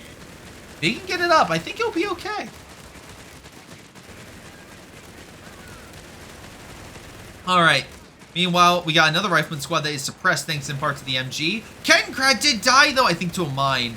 Oh, that's unfortunate. Rifleman will be suppressed. Another Rifleman squad coming on in. So I think he's trying to save his buddy over here, and it will work. MG is forced back. Rifleman, very low on health, but will survive to fight another day. That Pioneer squad may not survive to fight another day. Oh, no. And it barely makes it out. 221 does come on over to try to help. But Riflemen are in cover and are going to slowly decap the manpower. Aussie losing a lot of resources from this push on Nico. Nico already getting out the motor pool. So if things don't go well, if Aussie's not able to flip things soon, it's going to start looking pretty grim. Not going to lie. Alrighty. So here we go. Smoke is dropped. So we can just keep chilling there and I guess wait. Okay. Good job with the smoke, Nico. Meanwhile, MG forced the Rifleman back right here and 221 engaging. There are mines that are on the field. There's the mine hit. And 221's about to die. The infantry should have enough firepower and they're able to kill it. Does that captain have a vehicle kill? Okay, it's the engineer, right? Okay. That would be funny. The captain's only kill is 221. Another 221 is going to pop onto the field here soon. But the problem for Aussie is, one, no munitions. Okay, there we go. He got some back by recapping the territory. But two, the Greyhound. The Greyhound that will appear very soon. And, oh no, not the Grenadier. No! Artillery's not hitting the MG. MG's not moving. That's a captain, so it's a light mortar barrage. He does get out of there in time. Well, once again, Aussie is dealing with 3 victory points to 0. Once again, Aussie is dealing with a situation where the enemy is going to be able to run around him. Or, oh, this is not going to be good. Jaeger squad is grabbing the munis, so at least maybe he can try to get that upgrade if he wants to. But yeah. Let's see. Already going armored skirts and getting the 50 cal. Okay, so the Greyhound will be in a pretty good shape to fight whatever he wants to fight. Meanwhile, Greyhound moves on up. Rifleman moving on over to, I'm assuming, the victory point. Stop the Jaeger squad dead in its tracks. Pioneer squad immediately forced back. MG set up. But, again, not a lot of AT, really, to deal with all this. And the air squad immediately sent away. 221 is actually busy in the back, getting AT grenaded. Oh, no. Okay, he's pulling away. He is pulling away. And right now, the Greyhound will pull away. Rifleman will grab the territory. Advanced logistics is being unlocked for Nico, making his manpower situation potentially even better with 20% decrease. Oh boy, flak 30 on the field, so not a bad idea because it can counter infantry and hopefully hold back riflemen. It's just going to be a lot. This is an uphill battle for Ozzy. And right now, oh, here comes the MG being potentially picked by the Greyhound. In a bad spot, we'll need to almost immediately retreat. I see a GG from Ozzy, and there it is! A surrender. Nico is someone you cannot fight and expect to just be like, ah, yes, well, it should be an easy game. No, it's not an easy game with Nico. And yeah, that showed. Nico pretty much countered everything Ozzy threw at him. So wonderful job, Nico. That's it. That is 2 games for Nico. So another best of 3, 2-0. Wow, okay. That seems to be a rolling pattern. But anyway, luckily, I got another game for you guys. That's right. So if you give me a minute, I will get that set up in just a second. Okay, so I will try to get this last set, because yeah, we have one more set of games for you all today.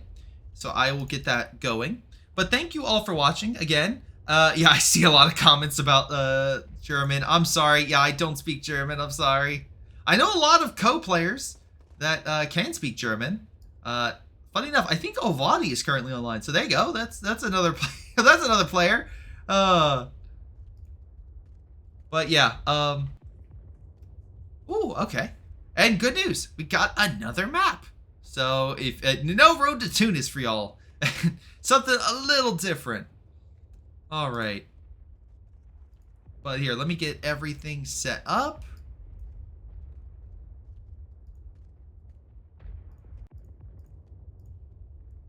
It'll just be a sec.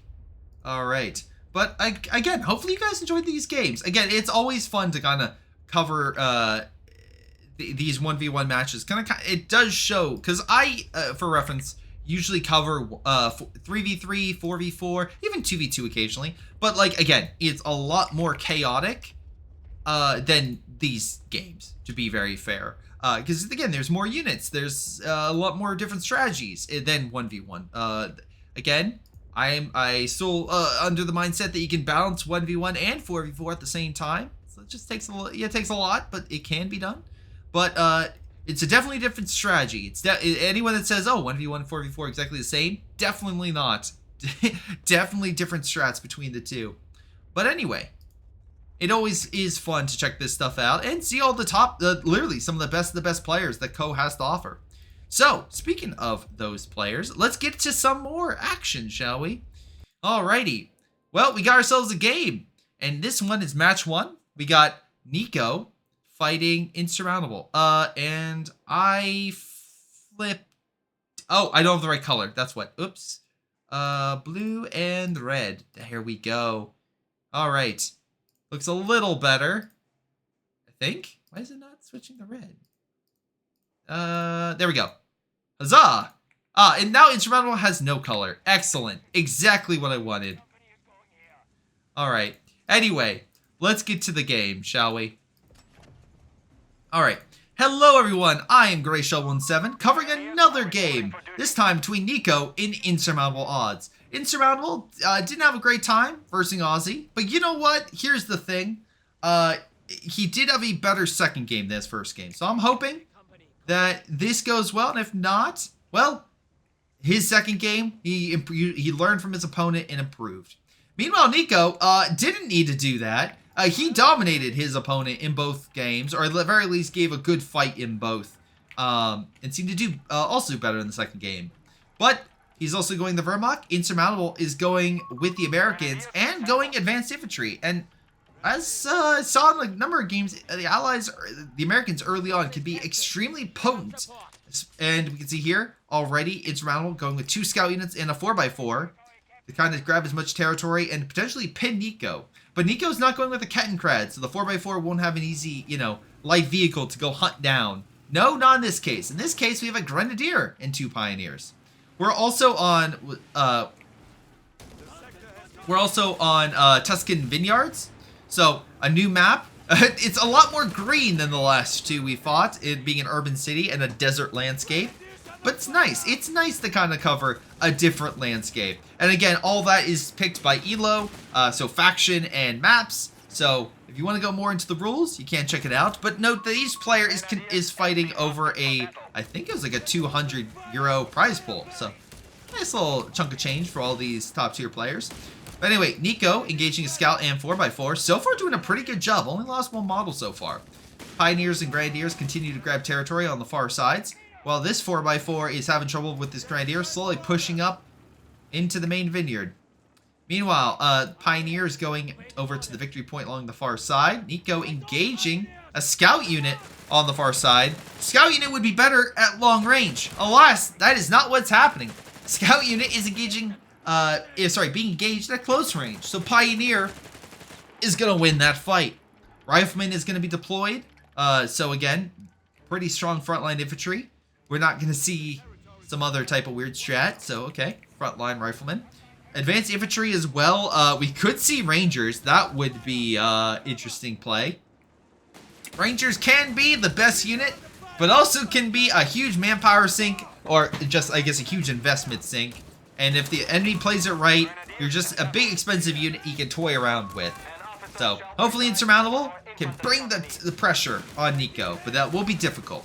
Nico already going with the infantry officer quarters to upgrade his men. Oh, wait, that was a grenade by Nico. Actually, I think kind of hurt him more than the rifleman with, like, barely any health is going to keep the fight going. 4x4 was chasing no longer because the Grenadier got in his way. So that prevents him from chasing down. 4x4 moving on over. The rifleman will hold on to that manpower point. Grenadier moving on over. Again, right now, Nico has more territory. Insurmountable not doing great in the fuel department. Oh, there we go. We got a little bit more fuel taken. Grab that 10. Now, wait, I'm sorry. Now that 10 is going to disappear. Oh, no. Well, that's not good. Nico could get 38 fuel if he's not contested. Scout unit going to try, but Grenadier, especially Vet 1, easily going to win that fight. So, Insurmountable, he tried, but not enough. Engineers are going to grab that territory. Who placed the mine there? Ah, it's Nico's mine. Oh, that's unfortunate. So, early mine for Nico to delay enemy forces from grabbing territory. 4x4 engaging the Grenadier. Grenadier actually healed himself in the time between. So not too bad. Grenadier moves behind the truck. Pioneer grabbed the Muni. And right now, Rifleman will continue to engage the Grenadiers while more Riflemen... Okay, hold on a second. Maybe the Grenadiers... We know Insurmountable has grenades unlocked, so maybe the Riflemen will overwhelm these Grenadiers. Maybe. More Grenadiers coming on in. 4x4 needs to kind of help. He kept moving up. He chucked the grenade. A little high there. A little high. Let me guess. He didn't play much baseball? Well... Oh boy. Anyway, 4x4 got Fausted. So that's unfortunate. Maybe he should have stayed back. And the Riflemen are being torn apart by the Grenadiers. Again, Vet 1 makes them, I believe, harder to hit by 10%. So that just helps them out. And yeah, that seems to have done the trick to help push back the Riflemen. Right outside of Insurmountable's base. MG is... I think the engineer was trying to get around. It did not work. Scout unit's not doing the DPS necessary to kill the unit. Grenadier might try to kill the engineer. There's more Grenadiers in his retreat path. He might try. He has a little health left. It looks like it will not be enough. So he will die on the retreat. Rifleman and Scout unit moving on in. Grenadier, he's behind cover. But Scout and Rifleman should... Wait, nice grenade keeps the Rifleman from moving into cover. I mean, to be fair, they're close enough that would pretty much be null and void, but still. Provides the little bit more distance so the Grenadier can do a bit more damage. Or have the Rifleman hit the grenade. Okay, so right now we got ourselves... Again, Nico's done such a good job leading the Grenadier... the Grenadier slowly back. So the Riflemen slowly are picked apart. Insurmountable, again, kill-wise is definitely down. Another grenade. Not really successful. Nico all ranking support elements, so he could get himself a Whirlwind here soon. Let's see. Wait, what? I'm sorry, I missed the base. Let's... No, wait. Hold on. Am I crazy? Oh, wait, hold on. Oh, okay. Sorry. Anyway, I was like, wait a second. Where's the base? Rifleman opening fire on the Grenadier. Slowly but surely, Insurmountable Odds is breaking out. Trying to grab some more territory. Going with air support? Oh, that's a... Wow, okay. That is a interesting unlock, because, well, that's 5 Muni and free airstrikes. Nico has been so on the ball that I mean, like, maybe a strafe would hurt, but I feel like Nico's just done a very good job, and also Muni-wise, he's done a better job. We'll see. Again, Insurmountable going for the long shot play. Right now, Rifleman pushed up. Another grenade. I feel like that grenade hurt the Grenadier more than the Rifleman. Hold on. Let's see. Yeah. Well, that one did no damage to anybody. And the Grenadier forces the Rifleman back. And we'll hold on to the fuel. Again, making more armor for the Germans inevitable. Recon's flying overhead. A strafe comes in, hits the Pioneer. Grenadiers A-okay. A-okay enough to kill a scout unit. Potential. I think it's more than potential. Oh, no. Oh! It lived! Alright, I'm actually shocked. A scout unit lived. Oh. Yep, there's the Whirlwind. Oh, no. Insurmountable has no form of AT available. His best shot might be up... Oh, there goes his engineer. Upgrading a Rifleman squad and hoping to... Yeah, it gets bazookas. Rangers can be exceptional, but the problem is, in a big wide open map, you can also be, yeah, led. I love it. He moves back, fires. He moves back, fires. And that seems to be doing the trick. Rangers pretty low, throws grenade. Not he's gonna lose that Ranger squad, isn't he? To Grenadiers? No. The scout unit lived, but the Rangers didn't. Oh my god, no! Insurmountable Odds, no! Oh, that's GG. That has to be GG, right? You upgrade to a Ranger squad and it got put down by Grenadiers, which are now healing. Oh no. Insurmountable trying all sorts of stuff, but the Whirlwind's just going, I think, straight in, right? Can we all just assume this Whirlwind's just gonna go in for the kill? Is that fair? I feel like Nico can do the math and be like, he doesn't have much in his base. Yeah, I think I can kill him. Man, Insurmountable trying to go for that grenade throw. Airstrike does a little damage. Are you calling it a dive bomb? Wait. You call it a dive bomb. That's, yeah, Nico doesn't play like that. He's not going to stay in one place. There goes another scout unit. Pretty much all the territory outside of Insurmountable Odds' base has been taken over by Nico. So he's getting very little resources, except he's getting Muni from this building. That's it. So right now, Nico's getting more armor and health, or side armor, and I guess 80 health. And yeah, it's not looking good. Insurmountable has 3 units. Well, mines being placed. And I feel like as soon as the unit pops its head out, Whirlwind like locks in and is gonna chase it down. Scout unit, you just hit a mine. Yeah, run. Run for your life. Alright. Well, good news. Insurmountable still has 1 fuel position. And that's it. Is 1 fuel. Captain, I would not turn that corner if I were you. Yeah, Insurmountable is done. Artillery officer, bold choice. I'm pretty sure that's it. You know what? I'm pretty sure too. I'm pretty sure too. Alright, that's gonna be it. That is GG for the first match. Luckily, there's a second one. So, Insurmountable, I'm hoping you can turn things around And the second match will be a lot better than that first match, because oh boy, that was certainly a curb stomp. But here's hoping insurmountable. Look, and there's definitely been curb stomps before, and then a player's like, okay, gotta lock in, gotta manage to do something different, and I know it can come back. So insurmountable, hopefully he can do something different and come back swinging against Nico. But we'll have to see. By the way, if you want to support the channel, follow, subscribe, do what you guys do. This is potentially the last game. If Insurmountable wins, we will update. Sorry, if Insurmountable wins, we will have one more set in this. One more match in this set. But if he loses, that will be it.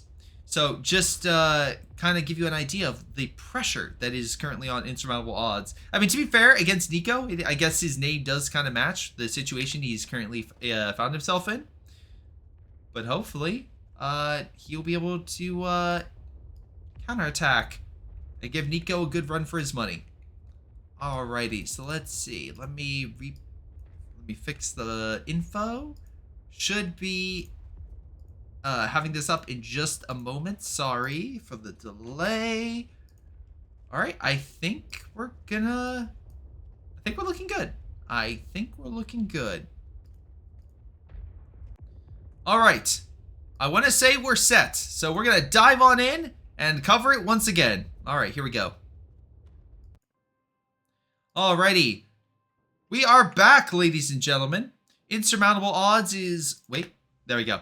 Hello everyone, I'm Grayshot. We're back with match 2. And Nico has a win after a first very decisive victory over Insurmountable odds. But Insurmountable odds, against all odds, is coming back as the Africa Core. Oh my god. Alright, Insurmountable, I know this is probably in the 1v1 sphere like a very bad choice, I'm assuming, for whatever reason, and the Vermach is an easier, play style or whatever you want to call it. I am so happy the Africa Core are in this.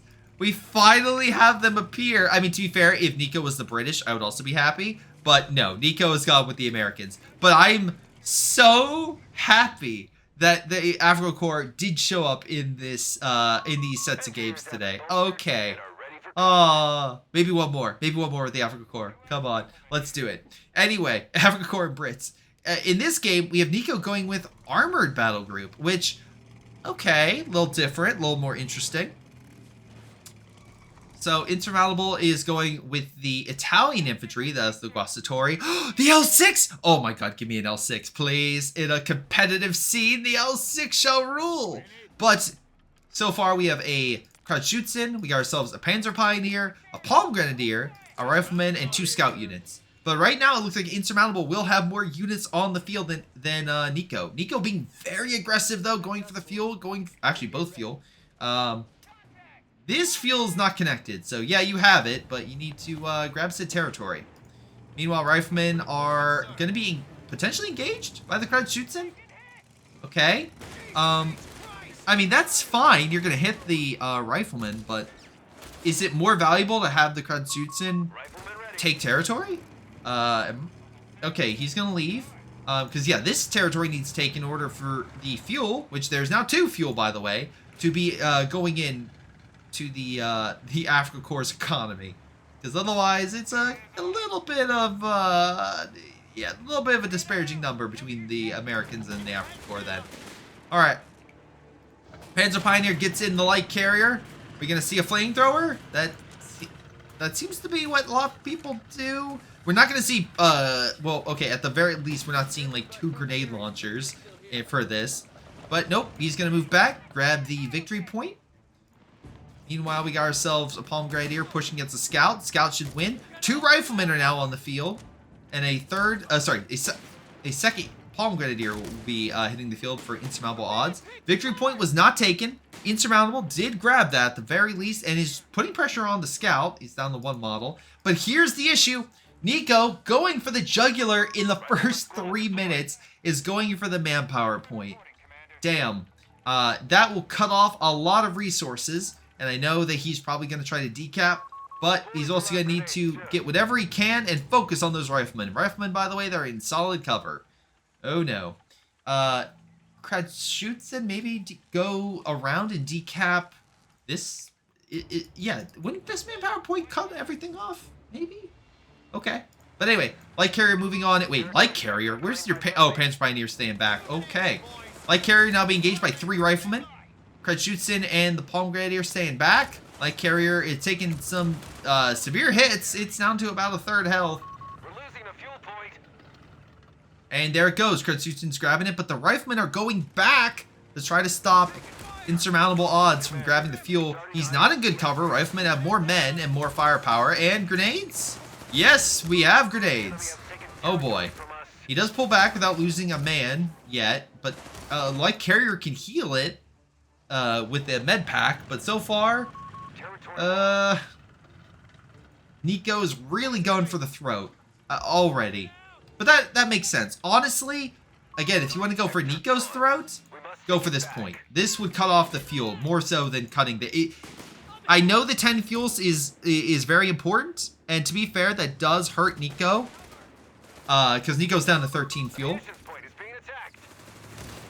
But yeah, you can do the same to Nico right there. Let's see. Rifleman engaging the Palm Grenadier. Palm Grenadier is getting slightly boosted. Not with anything that necessarily could help. Wait, what the heck? Ice. COH3 is not buggy at all. Perfect. Anyway, Palm Grenadier retreating. Kratshutsin running away. We have some decaps going on. Actually, some pretty far behind enemy lines. Scout unit is trying to grab the territory. We have insurmountable odds laying down mines as he moves back. Territory is being retaken by an MG-34. Motor pool already being unlocked. So he's not going with bar. He decides to go with potentially a early light vehicle. Again, Africa Corps could also deploy himself an early light vehicle that can be very potent, like a flak filling. Although flak filling's kind of decreased in its overall effectiveness. The L6. So at least if, you know, he goes motor pool, he'll have good counters to whatever insurmountable throws his way. Alright, Palm Grenadier moving up against the Scout. Hold on, with speed and firepower, he might be able to kill this unit. Never mind, he killed the Kratshutsin. Damn. Alright, blood has been spilt, and now insurmountable odds wants payment. And is chasing the Scout unit, and I think with pathfinding is like, yeah, I can't chase any further. Alright. There are 3 riflemen, and now the captain, which means Infantry Support Center. Insurmountable is going with the fire support elements, so he can unlock the last row, which would be, what, the support gun and the flak filling. Palm Grenadier going to try to hold this position. He needs fire support. Light Carrier is going to try to help, but not really a ton of damage. This isn't the 2-2-1. Alright. Rifleman putting pressure on the Palm. Hides behind the trees. The MG is not able to do much. He's probably going to pop out the other side and surprise him. Yep, there it goes. And he's not able to suppress. Damn. And grenade is going to be thrown. Light Carrier. Yep, AT grenade. Oh boy. And Greyhound will be out within 7 minutes. Oh no. This is not going well for Insurmountable. I like the fact he went with the Africa Corps. But so far, the Africa Corps' best abilities are its vehicles and how the vehicles support the infantry. And right now, it doesn't seem to be paying off.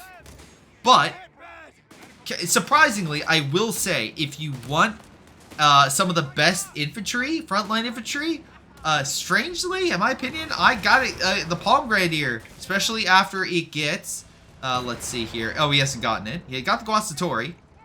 But after it gets the 6-man squad and veteran squad leader is something to not joke around with. It is a very strong infantry unit. So the Riflemen do have frontline infantry potential issue with the Palm Grenadier. Magic, Abai, thank you very much for the follow. Panzerjäger squad's not a bad choice if you want to fight the light vehicle, like the Greyhound, and put some shots, though it's not the most effective AT unit. It'll delay, but it won't necessarily kill, especially if this thing has armor, and it's, of course, the MG for firepower. Guastatori is on the field. Insurmountable. Okay, got the upgrade for it. Cool. That is a potential problem for Nico. Very strong unit in terms of its anti-infantry capability. Alas, you know, it doesn't have the AT satchels anymore. Not since the early days of COH3. So the Greyhound doesn't need to worry. Right now, MG is being lit up by the Greyhound. And so is the Palm Grenadier. Insurmountable Odds is trying his absolute best, but there's a lot of allied infantry grouping up around the Greyhound. And not a lot of AT around that Guastatori. Though I like he's trying to hide behind the bush. Palm Grenadier trying to close the gap, but without a speed bonus or something, it's not going to work. Wait, oh my god, Greyhound just let him throw it. Never mind. I think it's just like intimidation. Like, did you see how much it did? I'm sorry, did you see how little it did? Captain and Rifleman open fire on the Guastatori. Guastatori requires it to close the gap for its flamethrowers and close-range weapons to work really effectively. Scares off the Captain for the victory point. Rifleman is suppressed from the MG34. There we go! Guastatori is able to close the distance using a flamethrower while the Riflemen are hiding in water. Okay. Meanwhile, Palm Grenadier takes the fuel. Scout units take in the fuel. MG being lit up by the Greyhound. Hit by the Panzerjäger squad, but Greyhound does not care and puts down the MG34. And use canister shot on the... Oh, it's gonna die, isn't it? Yep. We're gonna see another dead unit, aren't we? No, Greyhound does not go for the kill. Alright. So, insurmountable odds. I could be wrong, but I think the odds are insurmountable. I think your name is quite reflective of the situation that you found yourself in. Because, yeah, there is a lot more enemy infantry than what you have, though you have probably the strongest individual infantry in the game. I mean, infantry-wise, not the Greyhound could trounce the Guastatori, but still. Nico has the reserves. You do not.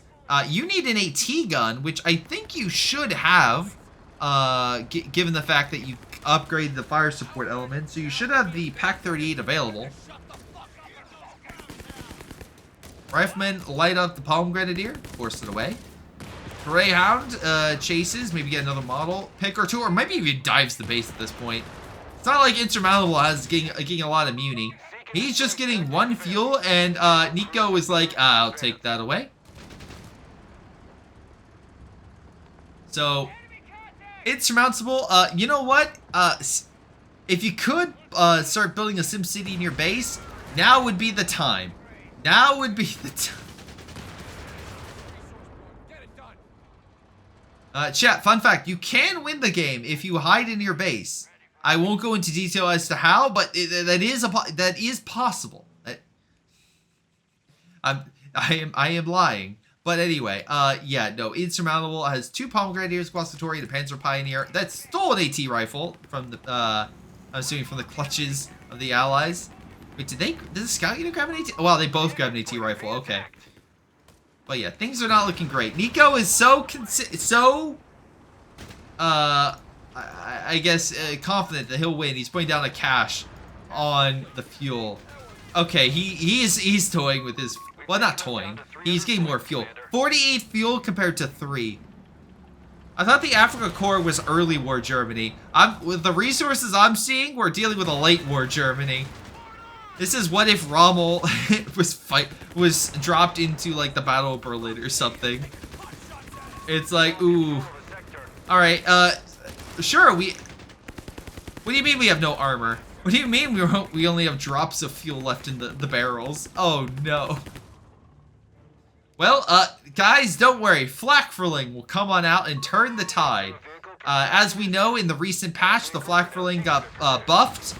So, obviously, that will be what Insurmountable Odds needs to turn the tide. I have no idea why Insurmountable Odds is charging a line that he can't kill this unit. Nothing he threw would have killed that. Also, it was piecemeal. Yes, just fire it wildly over the bush. Just make yourself seem more intimidating than you actually are. Because, yeah, this thing, yeah, it can do damage versing the the Greyhound. But the Flak Fling is not a good killer of the Greyhound. Alright. Come on, Insurmountable. Give him your best shot. Alright. Your best shot did... Oh, okay. Well, he's down like 120 health. There we go. Tank Depot is being unlocked.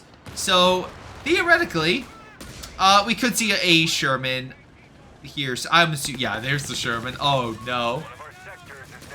Don't worry, Insurmountable. I've been told by a German command that Flakfling can pierce Sherman armor and defeat all Shermans. That's what I've been told. It's definitely not a lie. To make sure you fight. You can definitely win this. Oh, and he has faster production, so that Sherman's coming out in no time whatsoever. Oh, no. Well, he's trying to get the Muni back. If he gets the Muni back, then maybe he can do something, because he has none. He has nothing. Flakfling is not engaging the Greyhound.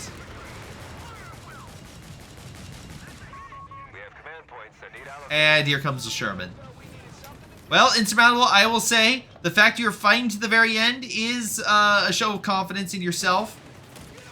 I will say, though, that confidence is about to be absolutely dunked on as the Sherman annihilates the Flakfling. Well... German command is currently busy working on the Fuhrer bunker underneath your base. Don't worry, it should be done soon. As the Sherman guns down the Palm Grenadier. Oh, don't worry, we're upgrading to the additional... oh, God. We're making sure the Sherman has additional heavy gun. Yeah, that's fair, chat. So someone pointed out this gentleman currently has an ELO of 1100. I will say, that is fair. My ELO is probably around the same mark. But at least Insurmountable Odds is trying. He's giving it his best shot, and he wants to fight. He just got himself an AT weapon. German command has allowed him to get some form of AT, realizing the situation at hand. So an AT gun has been deployed. That's the last AT gun in all of Germany, so he'll have to use it well. But I'm sure it will turn the tide. And it bounces. It may be... Well, you know what? I will say at least he lasted longer than the first game. So, give credit where credit is due. But that being said, yeah, Nico is just draining him of resources. He's containing him, but this game is very much over. All right, one last charge. Okay, good luck, gentlemen. The enemy is moving on a strategic point. There it goes, Light Carrier diving on in. One last push. Before the surrender is called. Leroy! Oh, he almost made it to the base. Oh my god. Well, he tried to Leroy Jenkins and it did not work. It did not work. Wow, actually the Palm Grenadier is surviving. The AT gun, not so much. Alright, well, you know, Insurmountable Odds, here's the thing. As much as I can say, like, you know, I can say X, Y, and Z about the performance, you fought Nico. And that is something that a lot of people in the chat will not do or don't have the capacity to. Look, As someone who joined a tournament myself in order to raise money for charity, knowing full well they had no chance, the fact that you put yourself out there in order to fight someone like Nico shows that you at least you're a good sport and you have a lot of confidence in yourself. So I will give you that. But that being said, congratulations to Nico for advancing and beating both Ollie as well as Ozzy, and also insurmountable odds. So you continue on in this, and I think get 6 points. I want to say, I think it's 6 points. But anyway, that will be in the match stats, which you can see in the brackets. Currently, if you click on the brackets, it's currently by the bot. You can see how everyone kind of shaped up for today. So, for example, if I quickly check over, we can see here that, yeah, it's looking pretty good for, I can't talk. Nico, there we go. Nico, yes, it looks good for Nico. So that will, in Aussie has 3, in small odds has 0. But, hey, good job to all players. Good job to everyone who played today and set the matches so I could cover them. So again, that's for match group 3, which is Kaiser, Tushkan, Stana, as well as Drawcab, with match group 4 being Nico, Ozzygath, and insurmountable odds. Solid job to all the players. Thank you very much as well to you, Miranbra, for helping me out with everything behind the scenes and allowing me to cast. Seriously, thank you so very much. But if you would like to see some of the best play, well, here's what I can do for you. I can let you know that tomorrow we have Ray, Nico, and Tushkan all duking it out, since they got the most points, and fighting over the top 3 spots. So, same time I started today, I believe around 9 a.m. My time, which would be about, 2 p.m. European time? You can come back to this Twitch channel and check out some heated games, some excellent games I would probably get, fair to wager, if I had to put money on it.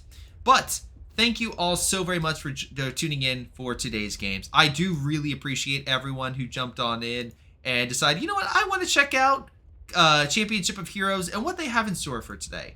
I really do appreciate it, and thank you very much for allowing me to be your caster today in the 10 matches I covered for you all of the last 2.5 hours. So thank you so very much. But if you also, again, make sure to follow and subscribe if you want to support this channel and also catch out more games for tomorrow, because it is the finals tomorrow. So if you want the best of the best tomorrow, that will be delivered. What can be also provided is another tournament currently going on. Ovadi is covering a set of games, part of his tournament. So I will raid him. I'll provide him. Oh wait, can I? I don't think I can raid him. Hold on. I will attempt to, but it currently is saying that I cannot. You Miranbra, I may need you to actually do that because it is saying that I cannot. So I do apologize. That is weird. I don't know why. It is not allowing me to raid Ovadi. But here, I will post Ovadi's information into the Twitch chat so you can go check him out. I do apologize. I can't raid him for whatever reason. I can't even post. That's so weird. I am so sorry. It is now not even allowing me to type to chat, which is so weird. Here, I will post this into the chat so you guys can go check out Ovadi. I am so sorry. I'm logged in on Twitch, but it will not allow to. Thank you, Umiranbra, for covering. We will raid Ovadi. He's doing a 2v2 tournament. You can enjoy that. But remember, please check us out, or not check me out, but check Championship of Heroes out tomorrow, roughly the same time, for an epic finale to this tournament. So, thank you all for your time. Hopefully you enjoyed. Thank you, Umiranbra, for doing the raid. And we'll see you all next time.